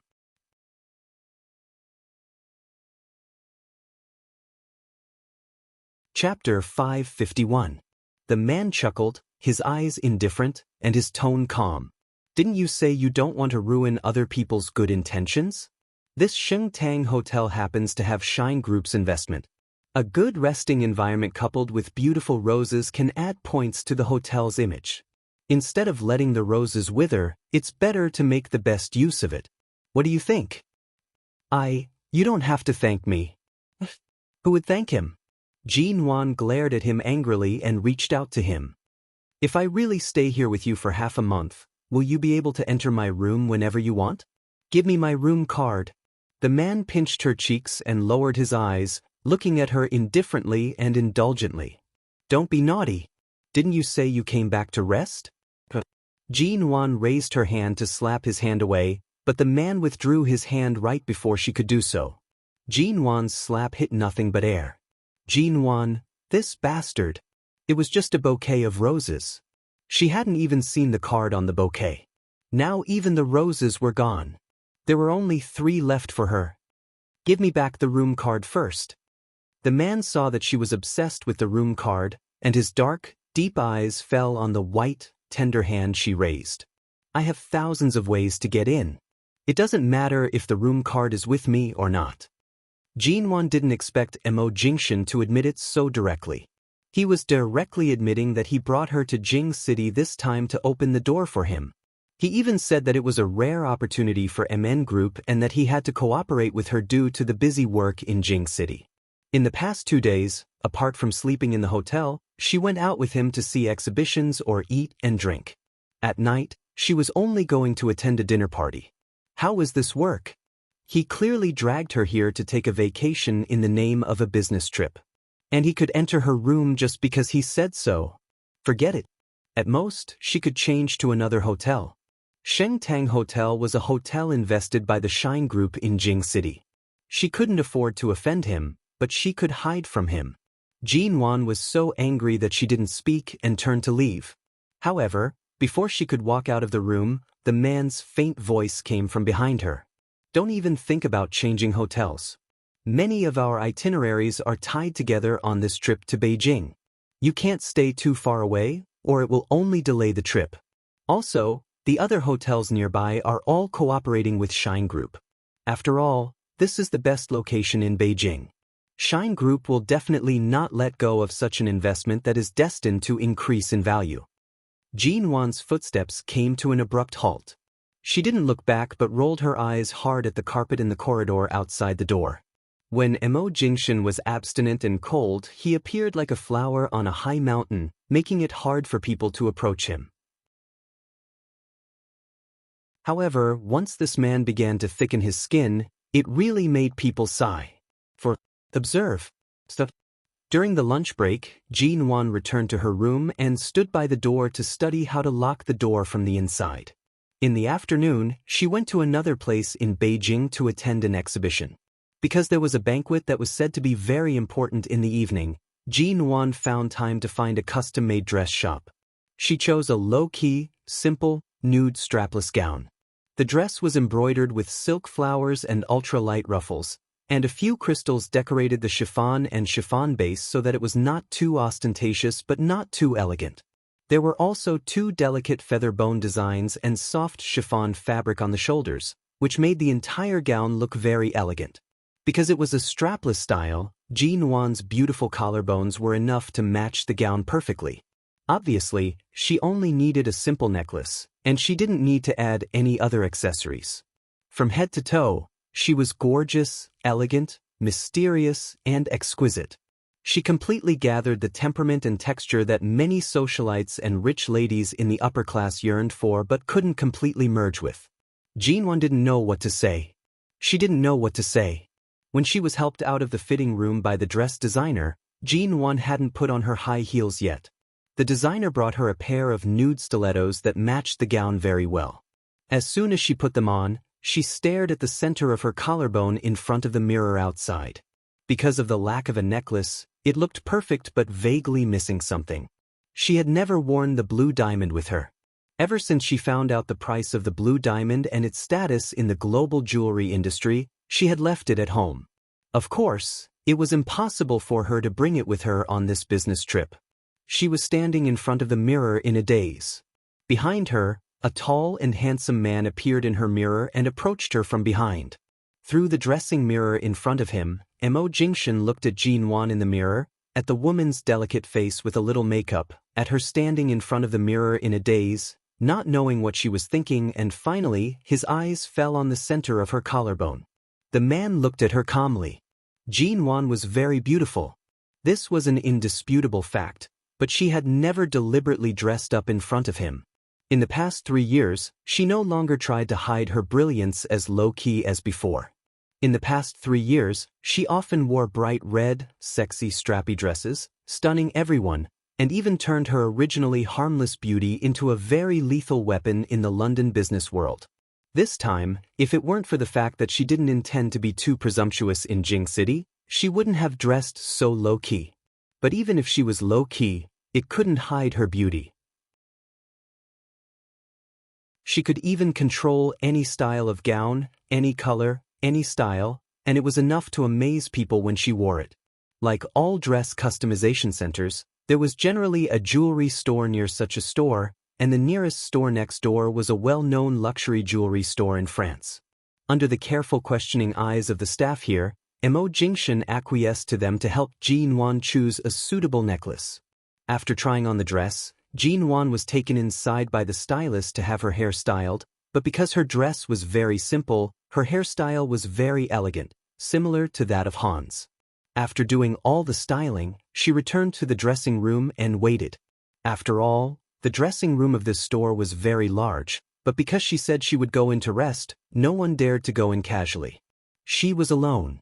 There were all kinds of gorgeous and dazzling gowns hanging around. The white palace-style design and the 2 white sofas here allowed her to find a comfortable position to sit down and rest in this complicated dress. Anyway, there were still more than 3 hours before the dinner party, so she was in no hurry to leave.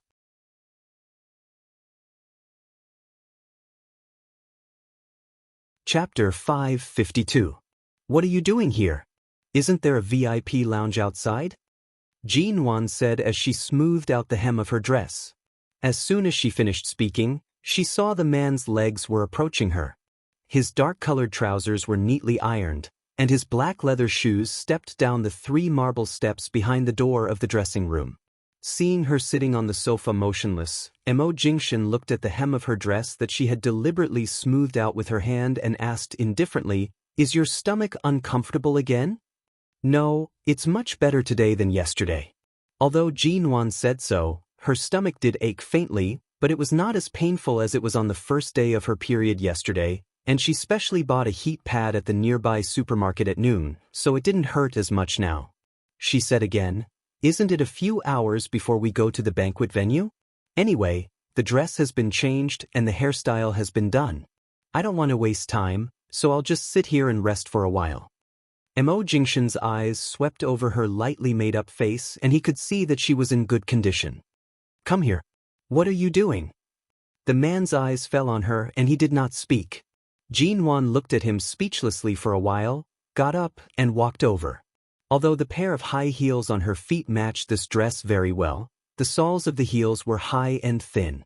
The tallest one she had worn in London was only 10 centimeters, but this one was 13 centimeters high.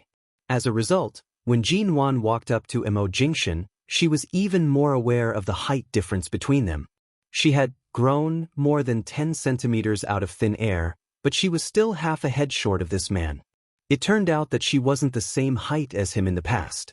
She probably only reached up to his shoulder. It turned out that she had been deceiving herself for so long. Mo Jingshan ignored the woman's eyes that were sizing up the height difference between the 2 of them and watched her swaying as she approached. "Are your shoes uncomfortable?" "No, I was sitting in the wrong posture just now, and my legs are numb." Jean Wan was still able to handle the high heels. They were standing in the middle of the large dressing room, and the huge floor-to-ceiling mirror on the wall reflected their figures. Mo Jingshan gestured for her to look at the mirror. Jean Wan turned her eyes in confusion, but because her shoes were too high, she couldn't turn for too long, so she turned around and faced the mirror. What's wrong? Is there anything wrong with my style? Or is there something wrong with my makeup today that will make you lose face? However, the man lifted the few pieces of gauze on her shoulders. She thought there was something wrong with the back of her gown and was about to speak, but the man's kiss fell on her shoulder. Jean Wan's eyes were still fixed on the mirror. She watched as the man's kiss fell on her shoulder. Before she could react, he gently held her waist under the dress and kissed her white neck. Her neck was also her sensitive spot. Jean Wan shivered and was about to avoid him when the hand on her waist suddenly tightened, trapping her in his arms, and the kiss on her neck gradually became heavier.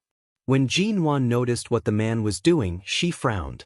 Mo Jingshan, if you dare to leave any marks on my neck, Before she finished speaking, she felt a sharp pain from the place on her neck covered by the man's soft lips. She stared at the man in the mirror in disbelief, only to see that he had no intention of letting go. He even naughtily extended the kiss to the back of her ear.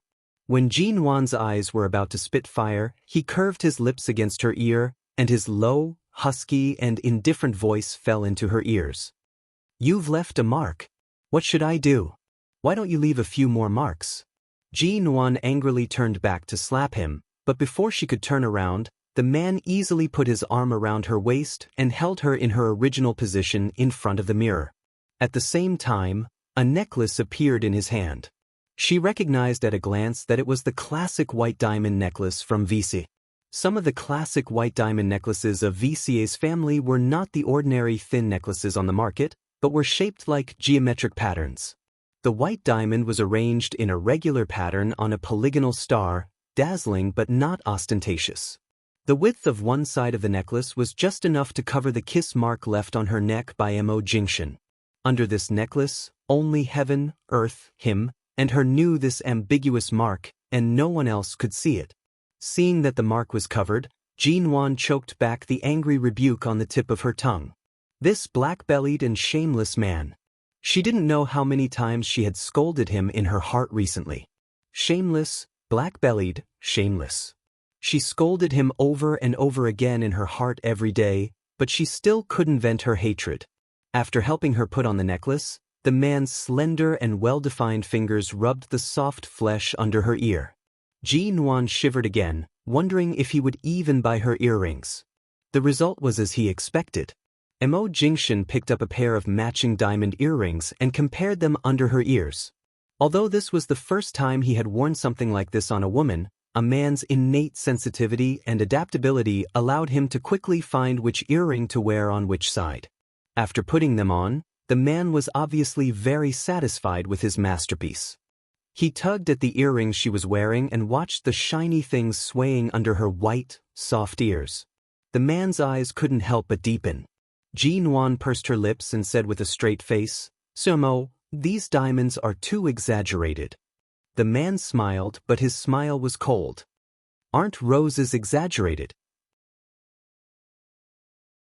She knew it. The stalk of the roses couldn't be crossed for the time being. According to what you said, after I wear these to the party tonight, can I take off all the diamonds on them and give them to others one by one? Just like how you gave my roses. The man's smile didn't diminish, but she could clearly feel that the air around him had dropped 2 degrees. Jean Wan, are you picking on me? Jean Wan pursed her lips, glanced at him, and ignored him. This was a dressing room. There shouldn't be any surveillance cameras in it. If Mo Jingshan shamelessly wanted to make a few more small strawberries on her shoulders and neck, she wouldn't be able to go out to see anyone tonight. And she was deeply aware that even if she was protected by her aunt, if this man really wanted to argue with her, she was afraid that even if she bled in front of him, it would be useless.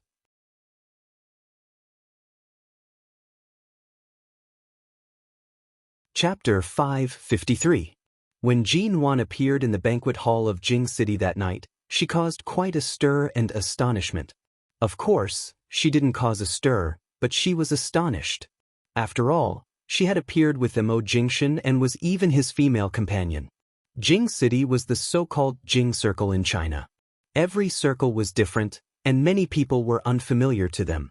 However, Mo Jingshan's influence in the business world at home and abroad was enough to make any circle want to rope him in, and there were many people who wanted to curry favor with him.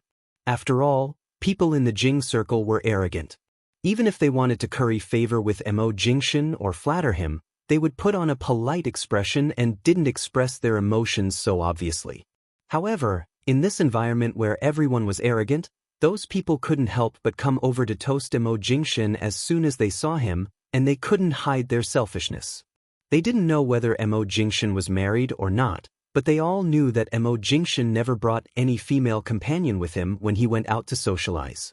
They didn't expect that today. Not only did CEO Mo bring a female companion, but they also looked like a good match. After all, there were a lot of young ladies who had been eyeing Mo Jingshan for a long time.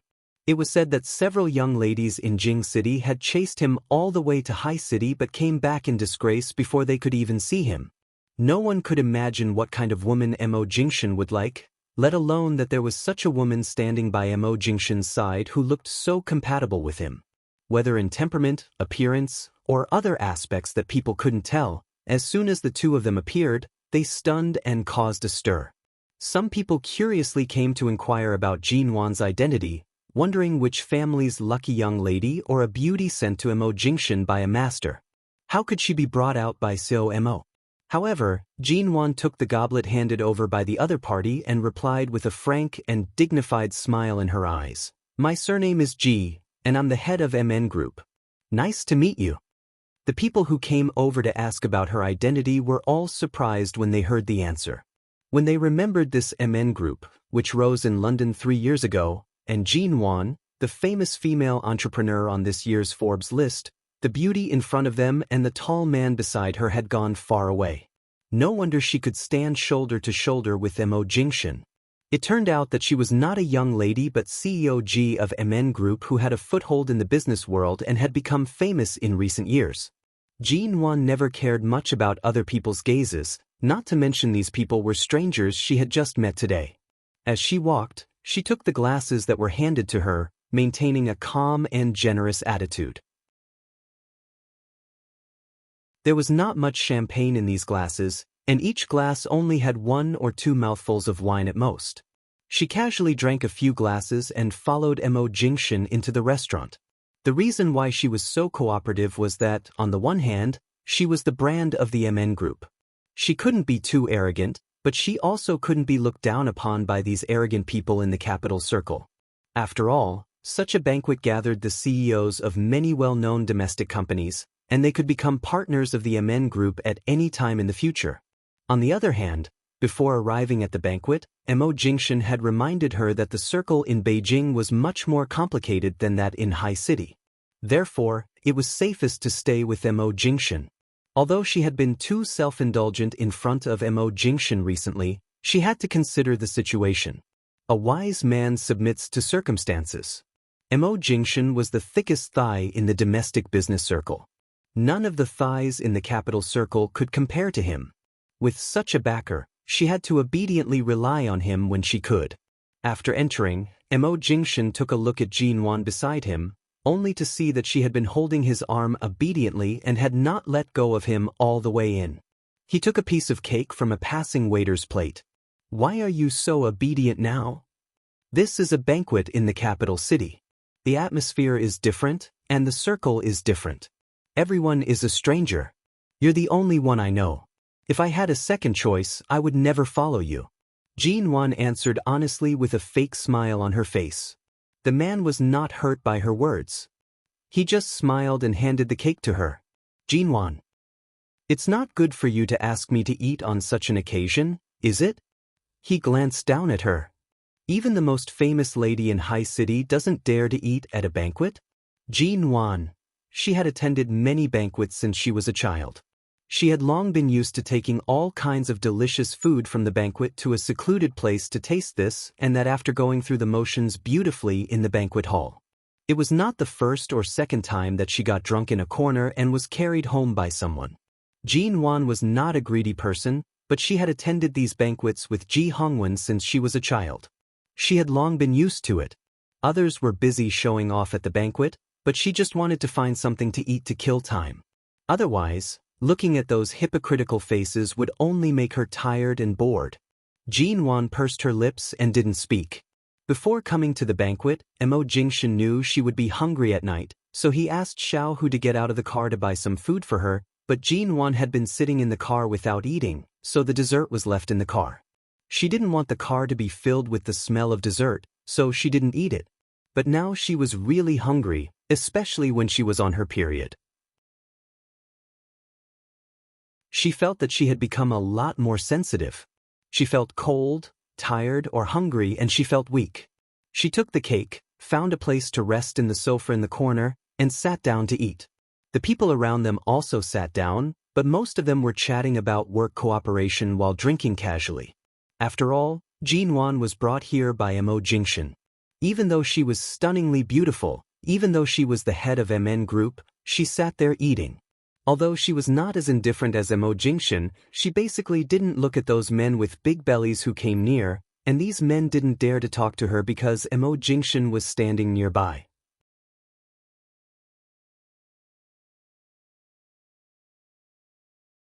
Chapter 554. When Mo Jingshan saw that the cake in Jean Wan's hand had been eaten up, he handed her a plate. Jean Wan took it, took a bite of the cake, chewed it slowly, and said vaguely, "So Mo, haven't you noticed that since you walked into the banquet hall, someone's eyes have been glued to you, and he hasn't left you at all?" Mo Jingshan took the goblet handed over by the waiter next to him and didn't look in any other direction. He just stood between the single sofa and didn't move more than 3 meters away from her, no matter when someone came to talk to him or now. "Really? Are you talking about yourself?" The man's indifferent voice sounded indifferent and he glanced at her again. Jean Wan resisted the urge to roll her eyes. "Don't you know whether I was busy eating cake or looking at you just now?" The man smiled. "Do you dare say you didn't look at me?" Jean Wan, she did look at him twice. She looked at the crowd again and found that the person who had been looking at Mo Jingshan had disappeared. She couldn't help but raise her eyebrows and look at Mo Jingshan again. Seeing that the man's eyes were indifferent, it was clear that he knew who she was talking about, but he didn't intend to pay attention to her. Oh, what a pity! It seemed that another girl had a one-sided love for him. But Jean Wan didn't know much about Mo Jingshan in the past 3 years, and she didn't know whether he was familiar with the people in Beijing, but from the attitude of these people toward Mo Jingshan, he should be very familiar with him. Therefore, in this so-called Beijing circle that she didn't know very well, there should be other aspects that she didn't know very well. As she thought about it, she took another bite of the cake and picked up a glass of champagne handed over by the waiter to drink. As soon as she brought the champagne to her lips, a young man suddenly came over and said something to Mo Jingshan. Then Jean Wan vaguely heard that he seemed to say, "Mo, can I have a word with you?" Jean Wan couldn't help raising her head to look at the man, only to find that he seemed to be standing with the beauty who had been looking at Mo Jingshan just now. Mo Jingshan glanced at the man indifferently. "What's the matter? Just stand here and say it." The man's face darkened, and then he said with a faint smile, "COMO, our Rome Corporation and Shine Group have been old friends for years. 2 years ago, my sister graduated and went to work in High City and stayed in Shine for a long time. So Mo, you've been taking good care of her. It's rare that we meet again. Even if you don't give me, your business partner, face my sister." Mo Jingshan did not have the slightest intention of moving. His tone was mild and unperturbed. When Miss Rong worked at Shine in High City, she only managed to get an internship in the company because of her high education and personal ability. When she worked there for a year, I was in America and only returned to China 3 times a year. How could I possibly take care of her? The so-called Miss Rong's brother smiled and said, "Speaking of which, it's all thanks to my sister that our Rong Corporation has the opportunity to cooperate with Shine. If it weren't for the fact that she didn't want to work in Beijing after graduation and ran away from home to High City, pretending to have no background and only relying on her own resume to work at Shine Group, we wouldn't have gotten involved in so many things." Mo Jingshan put the goblet in his hand on the waiter's tray with his well-defined fingers and glanced at Jin Wan, who was sitting there as if watching a show. He glanced at the goblet in her hand, but when he didn't see her, she picked up the goblet again. Was she going to drink champagne until she was drunk?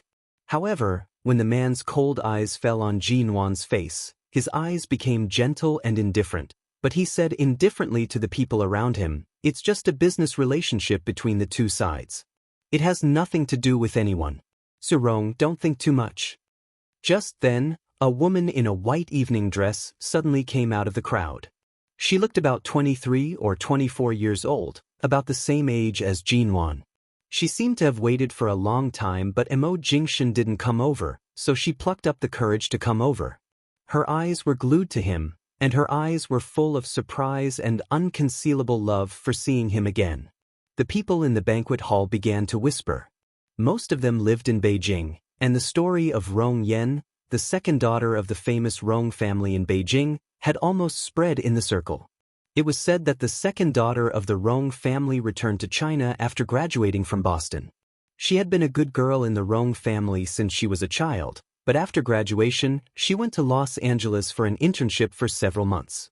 After returning home, she refused to stay in Beijing as if possessed and insisted on going back to the United States to work, but the Rong family didn't agree, took away her passport, and clearly told her not to go abroad again.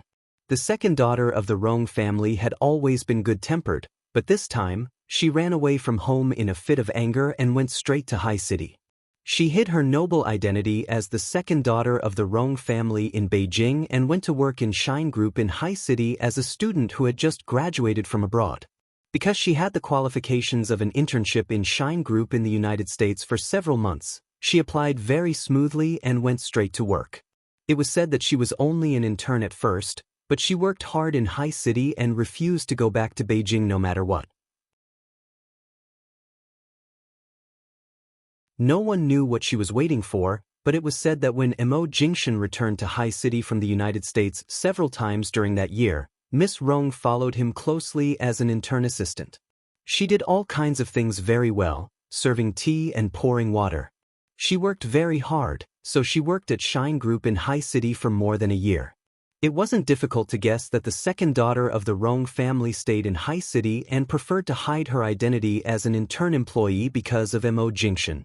Later, Rong Yan's brother, Rong Cheng, the current general manager of the Rong Corporation, went to High City to discuss a cooperation project and found that she was working there.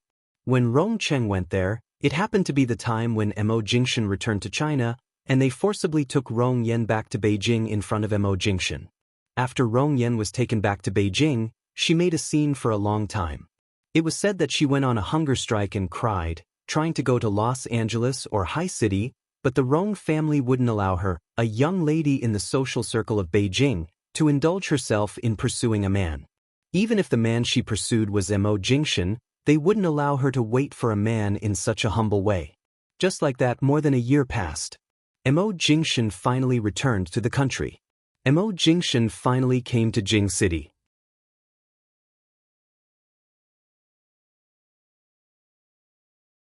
Chapter 555. Seeing that Rong Yan had come over, Rong Cheng looked at Mo Jingshan again. "So Mo, we've known each other for a long time. I don't think it's appropriate for us to discuss some things here. Why don't we sit down somewhere else and talk?"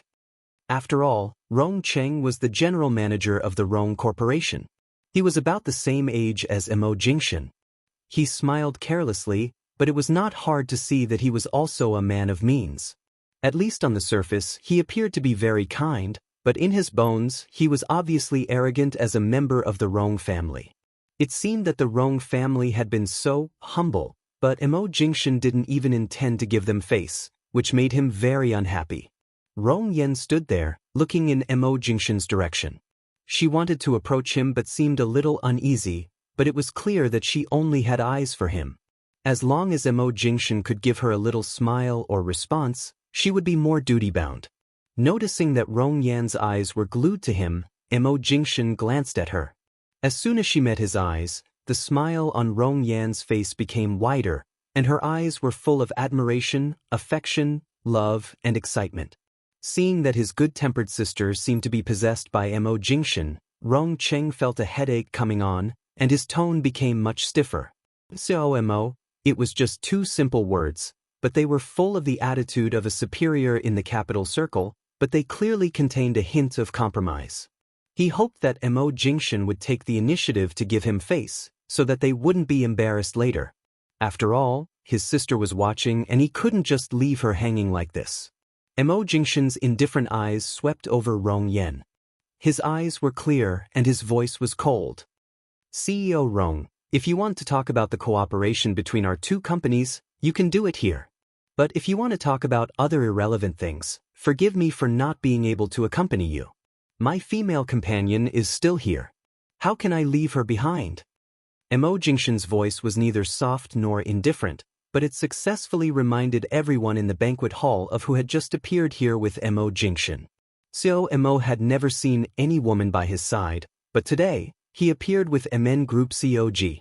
Furthermore, the two of them looked so compatible. On the other hand, although Rong Yen was from a prominent family, she looked like a flower in a greenhouse, unable to withstand the wind and rain, and naively willing to marry him just because of her love for him. Besides, she had pursued Mo Jingshan for so long without any response. The meaning of CEO Mo's words was very clear. Rong Yen looked at Jin Wan and Jin Wan with a smile. Jin Wan, who was suddenly stared at by many people, still sat calmly and quietly on the single sofa. She gave a faint smile. No one knew whether she was smiling or not, but obviously, the advantage of the Rong family's second daughter's family background was useless in front of Jin Wan. The princess of the capital circle might not be comparable to Jin Wan, a woman who could stand shoulder to shoulder with Mo Jingshan. Since Mo Jingshan walked into the banquet hall today, Rong Yan's eyes had never left him, so she had naturally seen the woman who came in with him. When she saw that he had a female companion, Rong Yan was stunned. She had been longing for Mo Jingshan for so long, but although she hadn't received any response, she had never seen another woman by his side.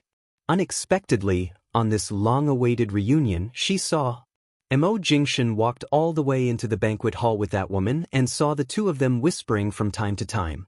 There was no sense of superiority or flattery on the woman's face and even a little arrogant. However, Mo Jingshan, who had always been cold, seemed to indulge her very much. He even brought her a cake in public and waited for her to eat it as if spoiling a child. Now that she heard Mo Jingshan's words, although not exactly a slap to her face, were very direct, her mind instantly went blank and was in a mess. She suddenly remembered the time when she was still working at Shine Group. That time when he returned to China, she worked by his side cautiously. Later, when she was praised by him for her meticulous and outstanding performance, she blushed in front of him, but he did not look at her and directly walked past her. That indescribable aura made her heart beat wildly. Once, Mo Jingshan had a dinner party in China. As an intern assistant, she had planned to go with him, but Shin Mu stopped her. Shin Mu said that CEO Mo never had a woman by his side, nor did he need any female staff to accompany him. He also asked her if she didn't notice that CEO Mo didn't even have a female secretary by his side. At that time, Rong Yen felt that Mo Jingshan's purity made her heart tremble.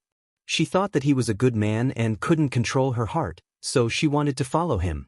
Even if he was not interested in her, she believed that as long as they got familiar with each other as time went by, as long as he knew that she was the second daughter of the Rong family, there would be sparks between them. After all, their families were well matched. But to her surprise, after Mo Jingshan learned her identity, he was not surprised at all. He just coldly asked her to hand over her work to someone else and then let her go back to Beijing with her brother. Before Rong Yen was forcibly taken back to Beijing, she waited outside Mo Jingshan's office door for half the night, just wanting to talk to him. At that time, she probably wanted to confess her love to him as the second daughter of the Rong family. But that night, Mo Jingshan didn't come out of the office break room and didn't even look at her. Later, she got Mo Jingshan's number from her brother. When she called him, he didn't answer. When she texted him, he didn't reply. But Rong Yen firmly believed that Mo Jingshan must have special feelings for her. She also believed that she was worthy of him and that sooner or later he would seriously see her heart. But today, the rule that he never took a female companion with him seemed to be broken. The woman named Jinwan seemed to be a very special existence, so special that Rong Yen felt very uncomfortable.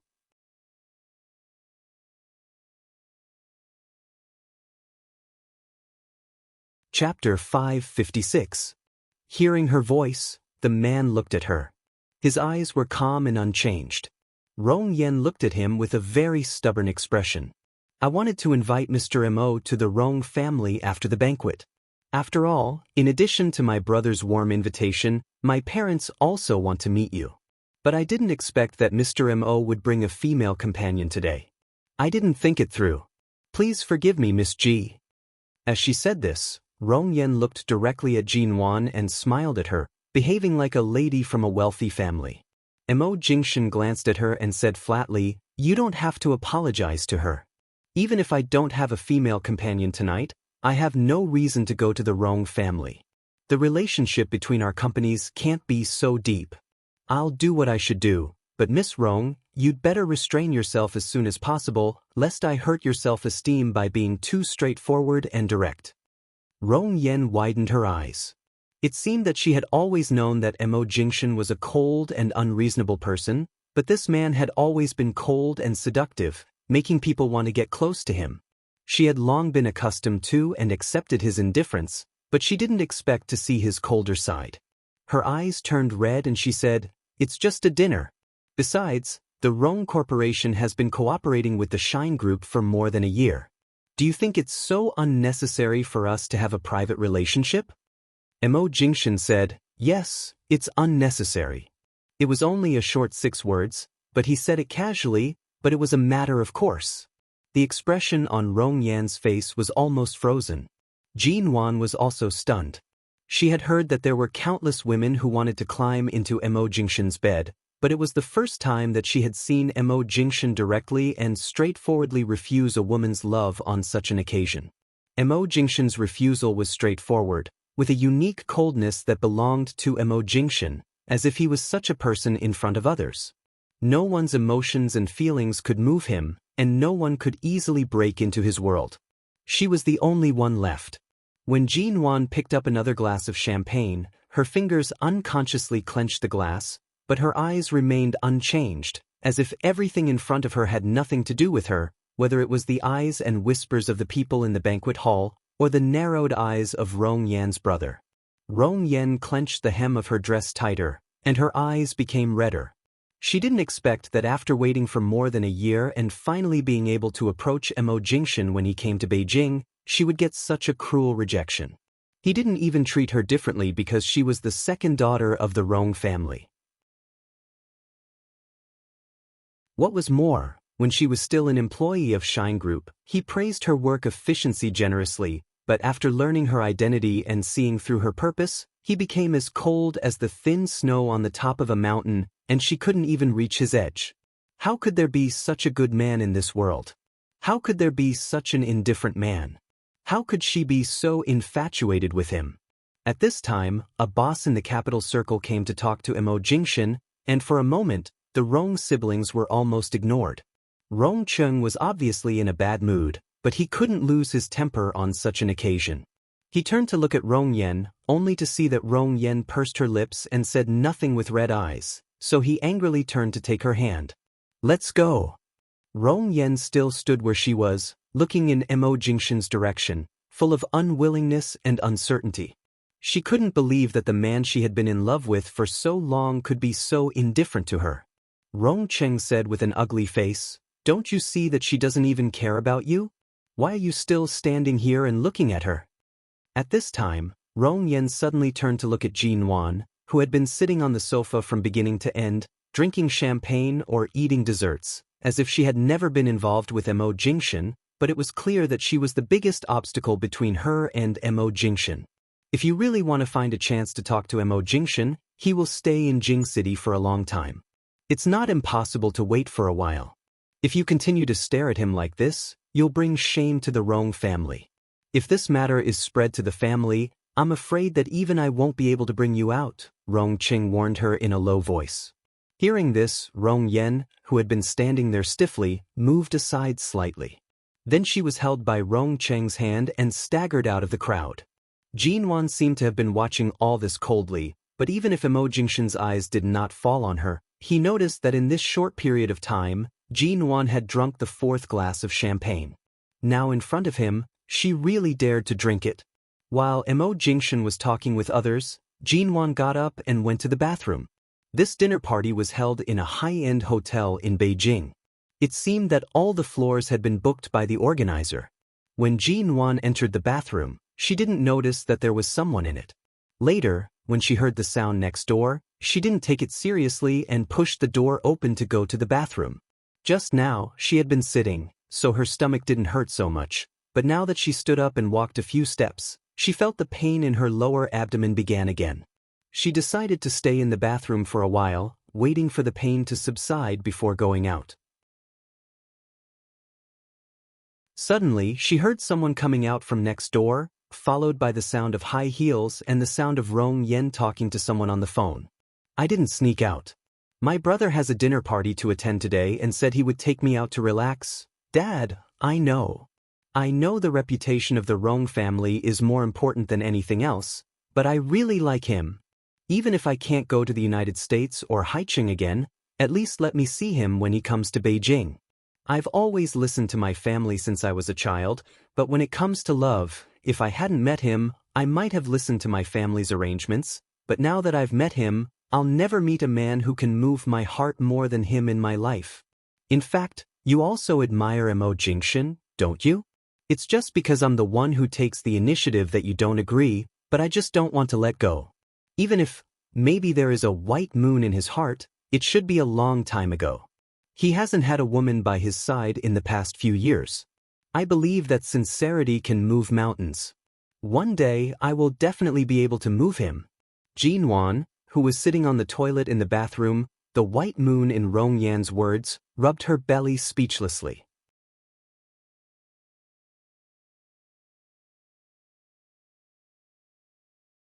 Chapter 557. This Miss Rong must have watched too many novels and TV shows and completely regarded herself as the heroine of a certain princess drama, while others were the moonlight or NPCs who were bound to be defeated by her in the end. Even the arrogant ways of the princesses of the Beijing circle were so refreshing. It was quiet outside. Perhaps Miss Rong had finished her phone call. Jinwan waited for a while and heard no sound, so she came out. She didn't expect that she hadn't left. Why was she standing here so quietly like a ghost? Anyway, she had come out and seen everything. Jinwan just glanced at her, walked over, put down her bag, washed her hands, and dried them with hot air. Then she took out lipstick from her bag and touched up her makeup in front of the mirror. After all, the dress she wore today was very simple and elegant, and she only wore light makeup. If she didn't touch up her makeup, she would look too perfunctory for this party. She had just applied a few times when Rong Yan's eyes looked directly at her through the mirror in front of her. Jinwan had never paid attention to others, but she still paused because of Rong Yan's gaze. The two of them looked at each other through the mirror. One was carefully looking and observing her, while the other was calmly and indifferently applying lipstick on her lips. Jinwan knew very well that Rong Yan was looking at her inquisitively. She wasn't sure who she was, and she wasn't sure if she should ask Jinwan anything, so she just looked at her with a complicated expression. There was a sneer in Jinwan's calm eyes. She was used to all kinds of spoiled young ladies from rich families who were arrogant and provocative, but when it came to Rong Yan, a so-called princess of the Beijing circle, she was like a rival in love who had been well protected by her family since she was a child. She only felt disgusted. She liked a man, but she was so careful to do so many things. First, she hid her identity and went to work in his company. Then, she followed him and poured him tea. Finally, she suddenly found out that this little intern was actually the second daughter of the Rong family. She made it seem like she was acting in a movie. Who was it for? Did she think Emo Jingshan was a teenage boy who had his first awakening of love and would be moved by her unhesitatingly romantic way of courting him? In Jinwan's eyes, what Rong Yan did was child's play. In Mo Jingshan's eyes, she was probably a psycho. This kind of little rabbit might not even be called a little rabbit. After all, when a rabbit was anxious, it would still hurt when it bit. Seeing the coldness in Jinwan's eyes, Jinwan walked over and stood by her side, asking, "Miss Ji, what is your relationship with Mo Jingshan?" Jinwan raised her eyebrows in the mirror and chuckled because she was too straightforward. She answered indifferently, "Miss Rong, what do you think? What do you think our relationship should be?" After saying that, he retracted his gaze and continued to touch up his makeup. He did not intend to be entangled with her for too long. Rong Yen didn't want to hide such a big knot in her heart, so she simply walked up to Jinwan and blocked her view while she was touching up her makeup. But when she saw Jinwan's face at such a close distance, her heart still twitched slightly. Earlier, Jinwan was sitting on the sofa in the corner of the banquet hall. There was not enough light to see her clearly, but he could tell that she was a very beautiful woman. Looking at her now, she was more than beautiful. Rong Yen had seen all kinds of beautiful women in this circle since she was a child. She had seen many beautiful women, but there were only a few who could be called beautiful. Unfortunately, this Jinwan was one of the most beautiful people. The woman in front of him was beautiful, but there was only a slight sneer in her eyes. Even though her sight was blocked, she still calmly touched up her makeup and then put her things back into her bag, as if there was only an obstacle in front of her that she could not move away. She did not intend to avoid it, nor did she intend to push it away. She just completely ignored it. Seeing that Jinwan was going to ignore her and was about to walk away, Rong Yen asked again, "How far have you and Jingshan developed? Between you and him?" "Jingshan? Why are you calling me so intimately?" Jinwan expressionlessly took the bag into her hands, tilting her head to look at her. "Are you close to him? No matter how far we have developed, it doesn't seem to be something you're qualified to ask, Miss Rong. In Beijing, even if the Rong family can do whatever they want, it doesn't seem to be easy to interfere with other people's feelings. Miss Rong, do you think you're so naive? Do you think I'll patiently tell you our story just because you insist on asking me a few questions?" Rong Yen didn't expect that Jinwan would either ignore her or be so unkind as soon as she opened her mouth. It seemed that there really was a story between her and Mo Jingshan. She had been protected by the Rong family since she was a child. It was no exaggeration to say that she was the apple of the Rong family's eye, but she didn't have the bad habits of being arrogant or spoiled. Although she was not really naive, her way of thinking was relatively simple. However, Jinwan's words still poked her heart, and Rong Yan's face darkened. Rong Yan bit her lip and said again, "When I was working in High City, I heard people mention something like Miss G, but only occasionally. At that time, those people cautiously winked at each other as if mentioning this name in the company was taboo. So this so-called Miss G is you?" "Is so what?" Jinwan asked. "You and Mo Jingshan were together, weren't you? But then you broke up, right? So they didn't dare to mention your name in the company, so did you hurt him? Then how dare you come back to stand by his side? He deserves better, and you don't deserve it." Rong Yen stared at her. Jinwan looked at her with wide eyes, like a princess who had turned into a fighter to protect the love she believed in. In fact, Jinwan envied her more or less. At least she had been carefree since she was a child, and at least all her purposes were pure. When Jinwan spoke just now, she just wanted to shatter the unrealistic fantasies of Miss Rong, a pure little girl, about the man she liked, but she didn't expect that Miss Rong was so simple and stubborn. No wonder she became the white moonlight in her eyes. Perhaps Rong Yen thought she was the kind of woman who had been with Mo Jingshan and then left him because of some interests or some misunderstanding. She must have labeled her as the white moonlight in her heart. Seeing that Jinwan just looked at her coldly and didn't speak after hearing her words about whether he deserved her or not, Rong Yen instinctively felt that she must have touched Jinwan's sore spot. Although Jinwan was beautiful, she believed that Mo Jingshan was just obsessed with her. She must have seen that Mo Jingshan's position in the domestic and foreign business world was becoming more and more stable, so she wanted to cling to his thigh for her own interests. She was definitely a scheming woman.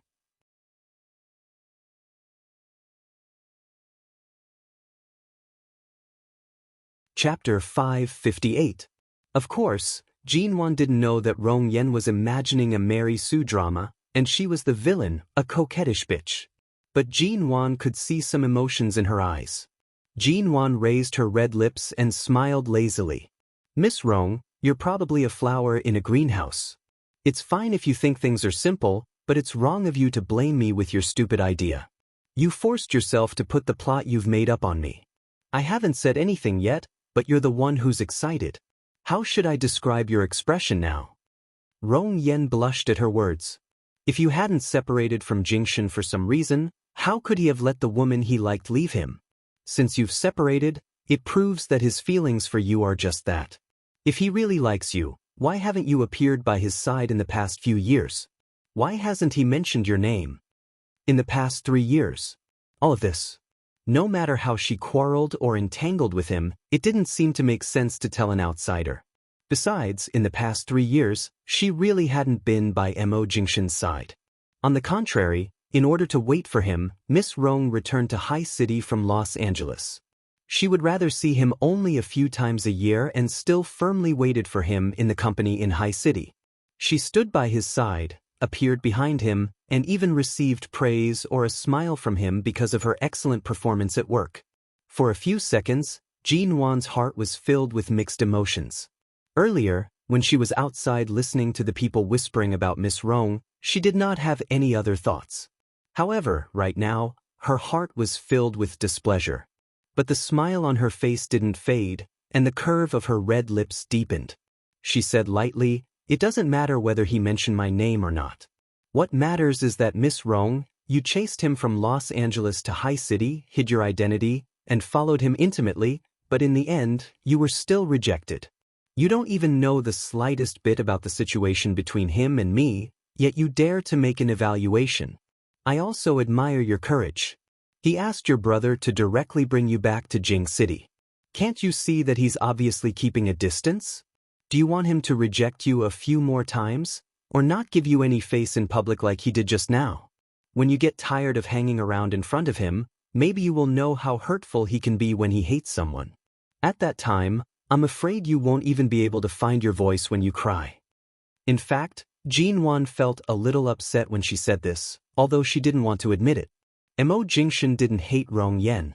Even though he didn't respond to her at all and didn't intend to give face to the Rong family, he didn't know what Rong Yen was like when she was with him, but it was clear that he was very polite to her.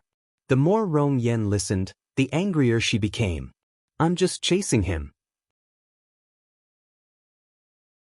No matter what your relationship is, he is not married, and you haven't been by his side these years. It's not wrong for me to chase him. If you don't want other women to be by his side, then don't leave. Why did you come back after leaving for so long? I didn't interfere in anyone's relationship. I like him and I like him openly." Hearing this, Jinwon suddenly sneered. She didn't explain and didn't want to talk to her anymore, so she turned and walked out. Rong Yen thought that Jinwon couldn't argue with her and thought that Jinwon must be in the wrong.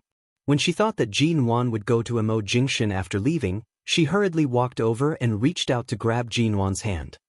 "Miss Ji, wait a minute. Don't go. Let's make it clear. I don't care what kind of relationship you have with Jingshan, but I'm certainly not a mistress who interferes in someone else's relationship. When I was chasing him, he never had another woman by his side, nor was he a lover or married. Even if you want to take him back, we should compete fairly."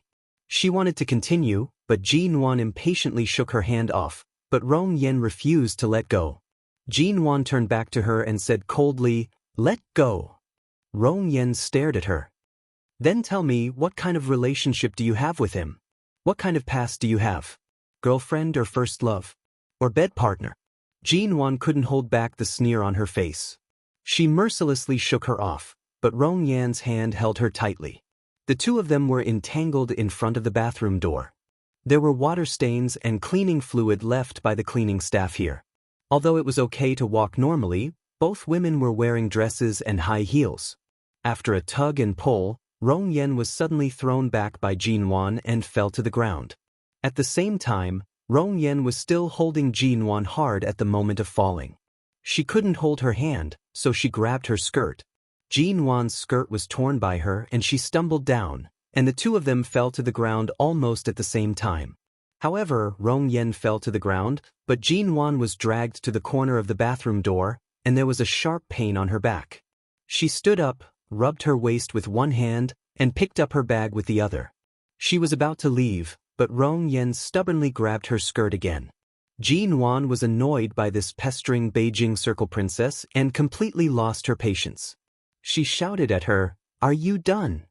With that, she reached out to push Rong Yen away from her skirt. Rong Yen suddenly grabbed her hand again, and her eyes were a little red. She felt uncomfortable when she thought of the scene when Mo Jingshan and Jin Wan appeared at the banquet together. When she thought of Mo Jingshan's indulgent and gentle gaze toward Jin Wan that no one had ever enjoyed, she felt as if countless bottles of various flavors had been knocked over in her heart, and finally, all of them condensed into jealousy. The first woman in the world to make Rong Yen jealous was probably Jin Wan. "Are you crazy?" Jin Wan was about to continue with her actions with an ugly face, but before her hand fell on Rong Yan's arm, a cold, low voice suddenly rang from the side. "What are you doing?" When Jin Wan heard this cold shout, she subconsciously turned around and abruptly saw Rong Yan's brother, Rong Cheng, quickly approaching from the opposite aisle. As the general manager of the Rong Corporation, he naturally carried an aloof and unapproachable aura. His gaze was clearly hostile toward Jin Wan. Rong Cheng walked up to them in 2 or 3 steps, pushed Jin Wan away, and put one hand around Rong Yan's shoulder, who was still sitting on the ground.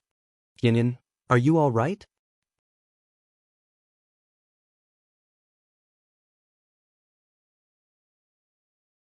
Chapter 559. Although Rong Yen said she was fine, the forbearance and grievance in her eyes were very obvious. Caught off guard, Jin Wan was pushed again.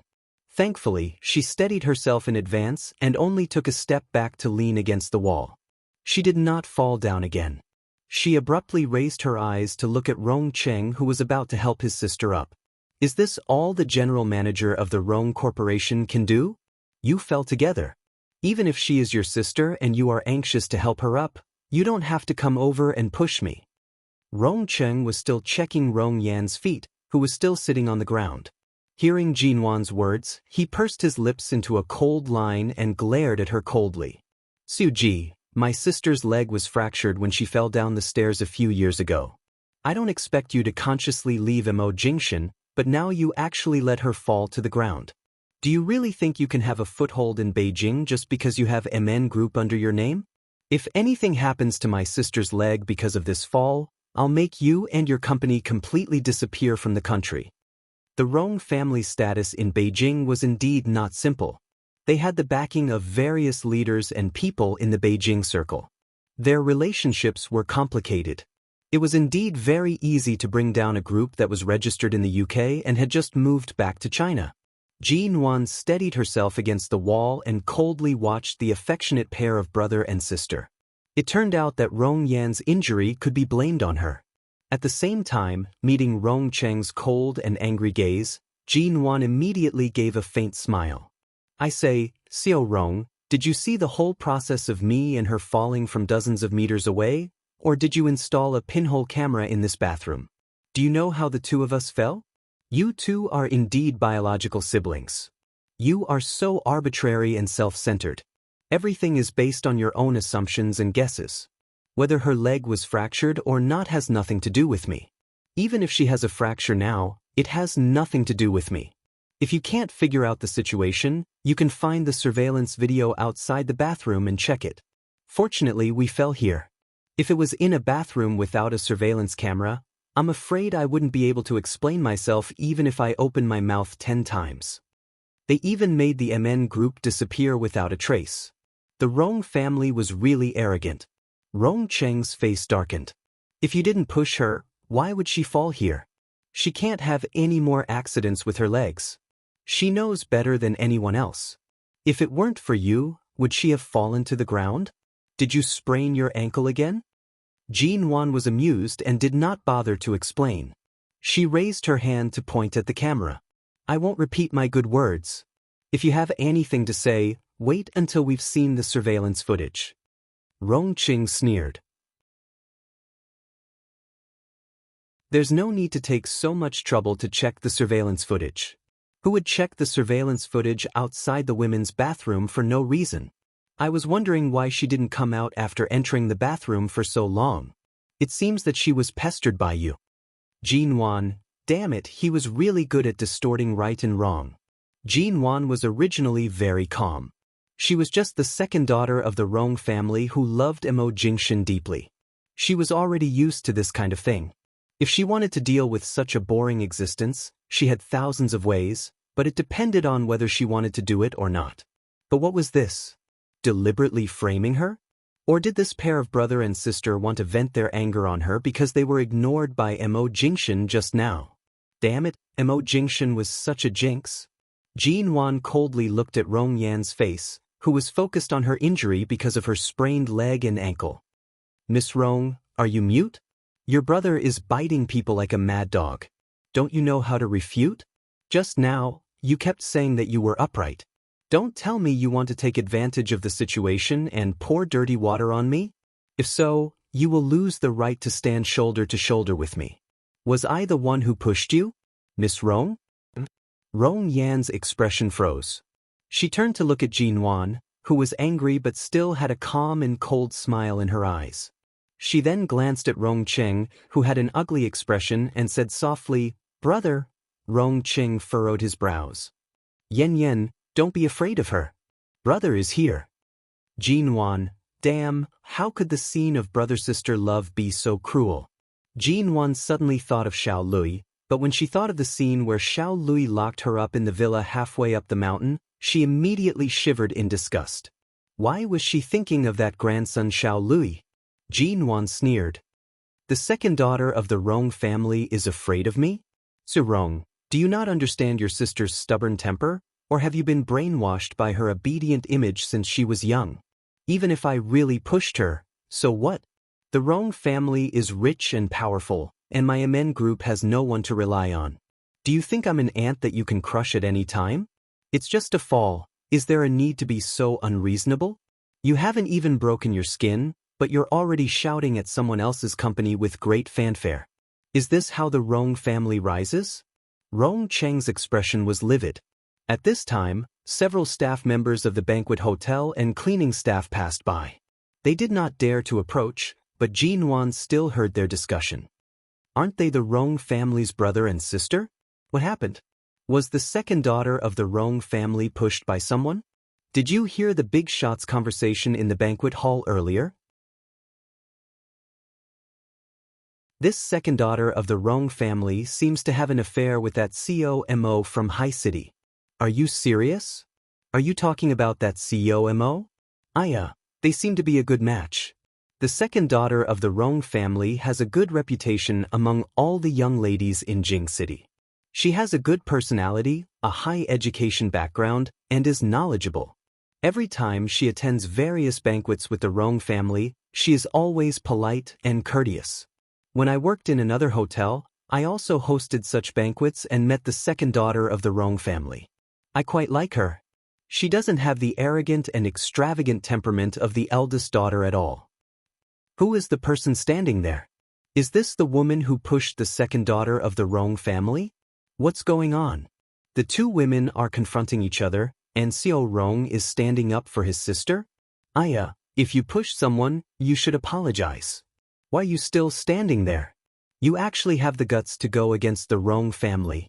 Jin Wan's gaze slowly shifted away from the Rong family's brother and sister's faces. She turned around and coldly looked at the staff members who were discussing.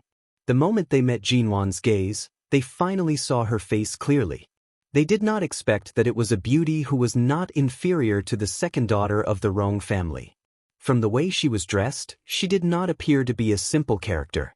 The staff members were frightened and hurriedly turned away, not daring to continue watching.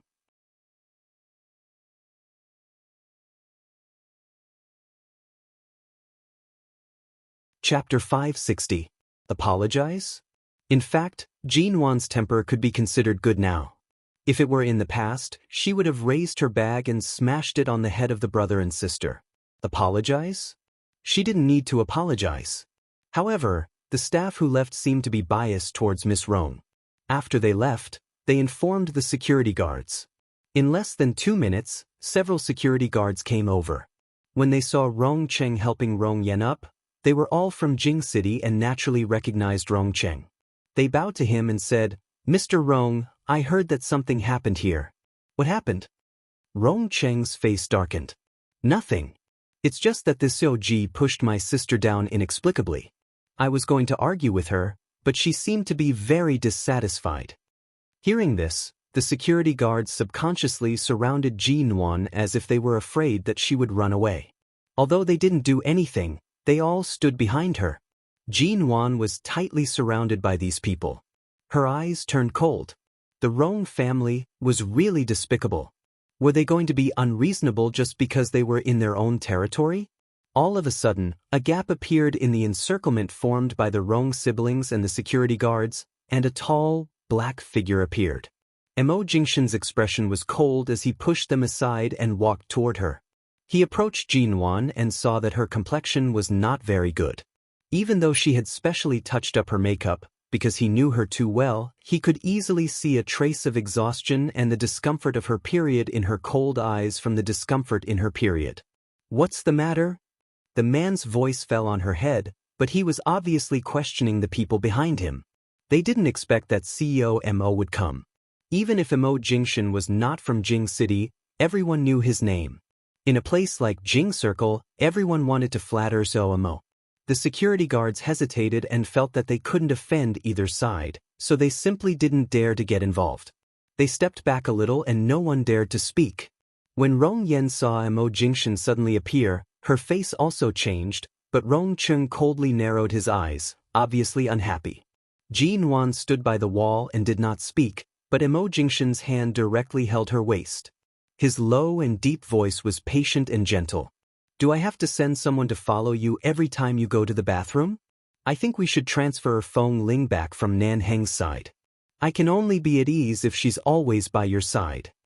As he spoke, he glanced at the crease at the bottom of Jin Wan's dress. It was obvious that someone had pulled it forcefully. His gaze turned cold for a moment before he looked at the Rong siblings. Seeing Mo Jingshan holding Jin Wan's waist like this, Rong Yen suddenly felt suffocated. She stared at him with red eyes, and the uncontrollable soreness in her chest spread wantonly. "Mr. Mo Jingshan glanced at her. His gaze was cold and devoid of any warmth. Rong Cheng's eyes also flickered with obvious displeasure. He sneered. "Mo, although I don't know what the relationship between you and COG is," she pushed Rong Yen to the ground. "Now Rong Yan's ankle is sprained, and I didn't say anything. I just asked her to apologize. Is it too much?" Mo Jingshan lowered his eyes. "Did you push her?" It was obviously a rhetorical question. It could be heard that he didn't think she would do such an idiotic thing. Jin Wan coldly rolled her eyes. "No, she fell on her own. She grabbed my hand and wouldn't let go. I was impatient and wanted to shake her off, but the two of us fell to the ground at the same time. I also sprained my ankle. I didn't say anything. It's not like I can't walk.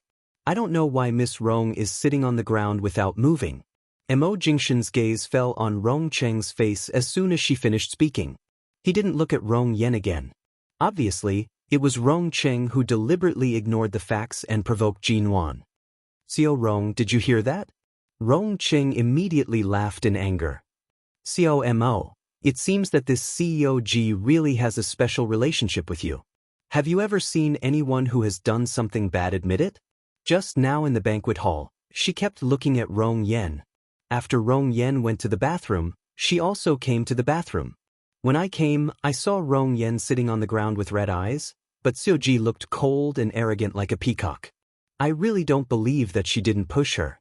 Mo Jingshan looked at him calmly. "If she said she didn't, then she didn't.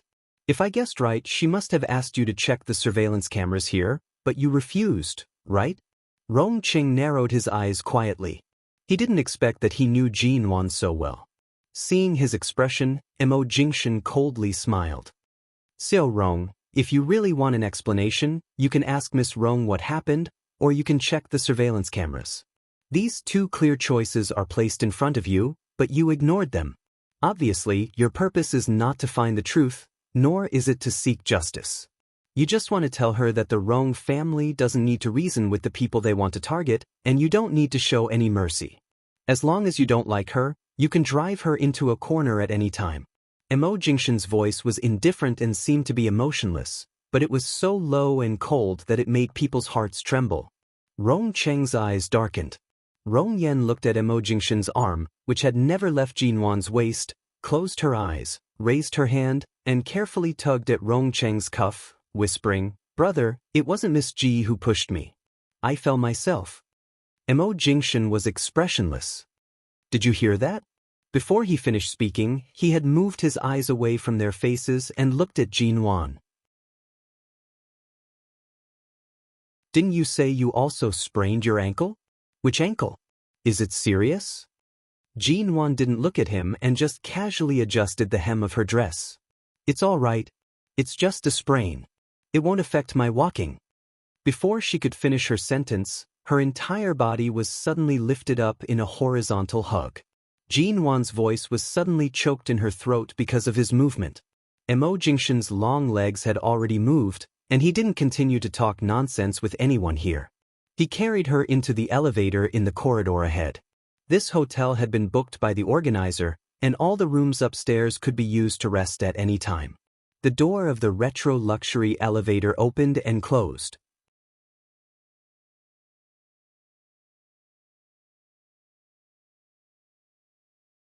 Chapter 561.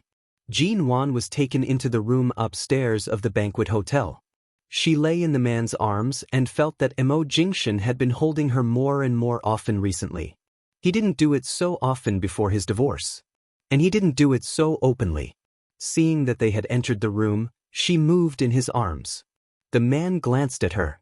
"Which leg did you sprain?" With that, he was about to put her on the sofa in the room, but then he hesitated. Seeing that she didn't resist as she usually did, he paused and hesitated for a moment. He just sat on the sofa with her in his arms and let her sit on his lap. He held her waist with one hand and lifted her foot with the other. "Does it still hurt?" Jinwan didn't move, just looked at the man's movements, and then looked down at her foot. "It's all right. It's just a slight sprain. It's all right. It's not serious." Seeing that she didn't even want to let go of the chance to ask for comfort from him, Mo Jingshan put down the hem of her dress and held the little woman in his arms, who looked distant because of the displeasure in her eyes. He chuckled and his voice became lower. "Are you jealous? You don't want to be entangled with anyone. Why did you get entangled with Rong Yen in the bathroom?" Jinwan rolled her eyes at him expressionlessly. "Miss Rong is stubborn and clingy. I really don't want to talk to her." The man looked at her unhappy face when she mentioned Rong Yen and smiled calmly. "I thought you would ignore her to the end." From the moment Rong Yen appeared in the banquet hall to the whispers among the guests, Jinwan had been sitting on the sofa eating and drinking quietly as if she was not affected at all. Now she finally looked displeased, although a large part of the reason was that she was framed and the other party didn't intend to ask for the truth but deliberately targeted her, which made her angry. Jinwan glanced at the long gown that covered her feet and suppressed the emotions that flashed across her eyes. "Earlier on, for a moment, I suddenly felt that it's not bad to have an older brother who will stand up for me no matter what." Mo Jingshan looked at her eyes. She couldn't see his specific expression, but there was a gentle and patient smile on his lips. "Don't you have me?" Jinwan had only been thinking about her background for a moment and did not think about anything else. Hearing Mo Jingshan's words, she raised her eyes to look at him. "For you, Miss Rong went to work in your company like a princess. You've seen her several times. Did you already know her identity wasn't simple? There are tens of thousands of employees in the company, and there are at least 5 intern assistants like her. We don't have any communication except for work. Why would I investigate her identity?" Mo Jingshan was obviously not interested in this topic. It seemed that no matter what Rong Yen did to him, he had only met her a few times and he didn't even remember her name at first. "Really?" Jinwan's face was cold. "As far as I know, Co. Mo, you're very observant. Didn't you suspect that a person who approached you with ulterior motives, and a person who worked in your company in Los Angeles, suddenly appeared in High City? Why would I suspect? I can count the number of times I've returned to China in the past 2 years with one hand. I've only seen her a few times, and the total time I've seen her is less than 2 hours. Do you think I should have any special impression of her? Jean Wan looked at him. The man's expression was indifferent when he talked about others, but his tone was patient. This patience seemed to be only for her. She hesitated for a moment, and then there was a knock on the door. Knock knock, come in. The man's words were so fast that Jean Wan was caught off guard. Before she could get down from his lap, Xiao, who had pushed the door open and entered. The moment he entered, he saw Cog sitting on Mo Jingshan's lap. Mo had one arm around her waist and the other on her beautiful skirt. No matter how he looked at it, this posture was like that of an idol drama between a handsome man and a beautiful woman. Xiao, who stood at the door in a daze, unable to believe it for a long time. My God, Mo and Cog's relationship had progressed too quickly. Just yesterday, he was clearly trying to take care of Cog's pain during her period. Xiao, who had thought that Mo was preparing to move the other party's heart bit by bit and slowly occupy the high ground. He did not expect that today he would actually hug her. Mo Jingshan calmly glanced at him. Close the door if you come in. If you don't, then leave. Xiao, who came back to his senses and hurriedly took a step inside, but he didn't dare to get close to them. He only glanced outside when he closed the door before closing it. Mo, the second half of the evening party is a charity auction. The organizer has reserved a place for you and Cog. It will begin in about 10 minutes. Do you and Cog want to go over now, or should I inform the organizer that the two of you have gone upstairs to rest? Does it still hurt? Mo Jingshan took a look at Jean Wan, his low voice ringing by her ears. Jean Wan raised her eyes to meet his eyes that were as deep as ink. Because she was being cared for in front of Xiao, who, her face tightened in awkwardness. Seeing Xiao, whose shifty-eyed expression, Jean Wan pursed her lips. It doesn't hurt anymore. Mo Jingshan just wanted to use her sprained ankle as an excuse to hug her. This was not the first time. Perhaps because she had drunk several glasses of champagne before, even though her alcohol tolerance was much better now, the champagne's aftereffects were still somewhat strong. Jean Wan raised her hand to touch her forehead as if she had a headache. Mo Jingshan, and you fell on your head? Jean Wan rolled her eyes. Mo Jingshan finally put her down. As soon as her feet touched the ground, Jean Wan lowered her head to tidy up her dress. As she bent down, the necklace on her neck fell slightly, and the side of the necklace moved slightly away from her neck. Then Xiao, who was dumbfounded again. What did he just see? On Suji's neck, there was an obvious hickey. Not only did he hug her, but it had also developed to a point that he had not expected.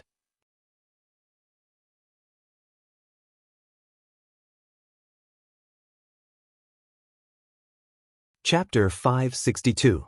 Charity auctions were a common occurrence in the upper class. Usually, the organizers would auction off some treasures, antiques, jewelry, or other meaningful things they had obtained through various unusual means.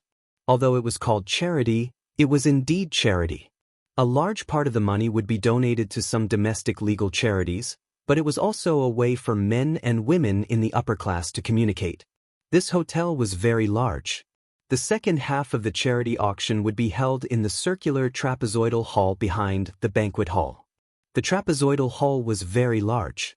In addition to the stage where the auction items could be displayed, there was also a large open space and a central area. At this time, the auctioneer was already preparing in front. The organizer had arranged the best seats for Mo Jingshan and Jean Wan near the center, where they could see everything on and off the stage.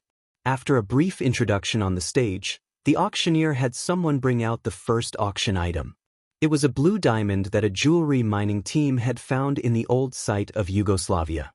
This blue diamond was almost half the size of the one Jean Wan owned before, and it was not as transparent as hers. Also, this one had been cut by heavy industry and was not as valuable as her round one. But such an ordinary blue diamond had a starting price of 50 million yuan. Pure blue diamonds were very rare in this world. Most of them were bought by various collectors or rich people. Many people present immediately caused a stir, and the sound of bidding was endless. Jean Wan sat in her seat and casually glanced at the man next to her. "COMO, do you think this blue diamond looks good?" Mo Jingshan glanced at her, unperturbed. "Don't you have a better one in your hands? How can this kind of thing catch your eye?" Jean Wan curved her lips. "The starting price of such a low-end blue diamond is 50 million yuan. I'm very curious, how much did you spend to get that blue diamond?" Mo Jingshan did not answer, but there was a trace of a smile in his eyes. She didn't know whether he was laughing at her for not returning the blue diamond to him in the end, or at her for hiding it at home and not daring to wear it. Jean Wan originally just wanted to inquire about the price of that blue diamond, but seeing his smiling eyes, she immediately turned her head away and did not continue to ask.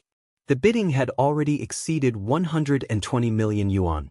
Jean Wan didn't think that the blue diamond was worth this price, but these people still kept bidding. She couldn't help but suspect that the one in her hand was probably worth more than 1 billion yuan. 1 billion yuan. Not everyone could afford it, not to mention it was just a small diamond. For such a long time, Mo Jingshan had never given her roses or jewelry to make her happy. However, he would take off his suit and put aside his noble and cold demeanor to make dinner for her alone. He would even risk his life for her. However, to make up for the fact that she had never worn a wedding ring, he reserved that blue diamond for her and allowed her to make it into a necklace or a ring according to her preferences. Everything he did respected her wishes and preferences. Today, she was wearing a set of VCA jewelry on her neck and ears. It was most likely because the bouquet of roses that the auntie's son gave her had angered him. It was rare for Mo Jingshan to be so superficial. In order to help her match her dress, he casually took out a set of priceless jewelry. Clearly, this man thought that this kind of superficial behavior would cause her to roll her eyes, so he kissed a mark on her neck. This way, even if she didn't want to wear a necklace, she had to. This man, even if he was superficial, could not hide his black-bellied nature. By the side, an old CEO of a certain company saw that Jean Wan kept staring at the blue diamond on the stage and couldn't help but say, "COG, this blue diamond was dug out from the old site of Yugoslavia. Let's not talk about its value, just its origin and luster are definitely worth fighting for. It's also very valuable." "Is that so?" Jean Wan gave the old CEO a polite smile. The old CEO thought that he had spoken her mind and was about to continue chatting with her when he suddenly met the man's indifferent gaze. "CEO Chen, your company started in the jewelry industry in China. I thought you had a good taste in appraising jewelry and diamonds, but your words just now really make me doubt your company's taste in jewelry and the quality of all jewelry and diamonds." The old CEO's face stiffened and he smiled awkwardly. "I was just chatting with COG. I didn't mean to say that this blue diamond was top grade, but after all girls like this kind of thing. COG didn't bid, so I thought she didn't know the value and rarity of a blue diamond, so I just chatted with her casually. I didn't mean what you said, Jean Wan." It turned out that this was a jeweler. No wonder she was not familiar with him. As a jeweler, he really had no conscience to say such words and say that this kind of blue diamond was worth collecting. Clearly, he hadn't raised his paddle to bid in the past half a day. Jean Wan continued to look at the stage expressionlessly. The final price was 150 million yuan, and it was won by a chubby man. Then 2 more auction items were brought up, both of which were also valuable. The last auction item was a famous painter, Zhang Daqian's Peach Blossom painting. Jean Wan looked at the painting, and a trace of interest finally appeared in her eyes. This peach blossom painting, she remembered seeing it in the Ji family's study when she was a child. At that time, Ji Hongwen treated this painting as a treasure. It was said that he spent more than 100 million yuan to buy it, but later, for some reason, this painting was no longer hung in the study, and she hadn't seen it again in recent years. By chance, she asked the family servant, and the servant said that Director Ji owed someone a favor, and the other party didn't want anything but this painting. In the end, Director Ji had to reluctantly give it up. This was something that happened many years ago. She didn't expect that this famous painting of Zhang Daqian had been circulated to this kind of auction. In this kind of place, the price of this painting would only be higher. Jin Wan had been uninterested in all the other auction items and had almost fallen asleep, but now, when the peach blossom painting came out, her eyes were shining in that direction. Mo Jingshan didn't speak, but the jeweler sitting next to her said, "Xiu Ji, you're so young, but you're not interested in the jewelry being auctioned, but in this kind of antique painting. You're tuning in to the Passion Pages YouTube channel. We're so grateful for your support, and don't forget to subscribe to join us on this incredible journey through captivating stories. Your generosity through donations truly makes a world of difference, as it's the primary source of revenue that allows me to expand and enhance this channel for you. Thank you from the bottom of my heart for being a part of this adventure.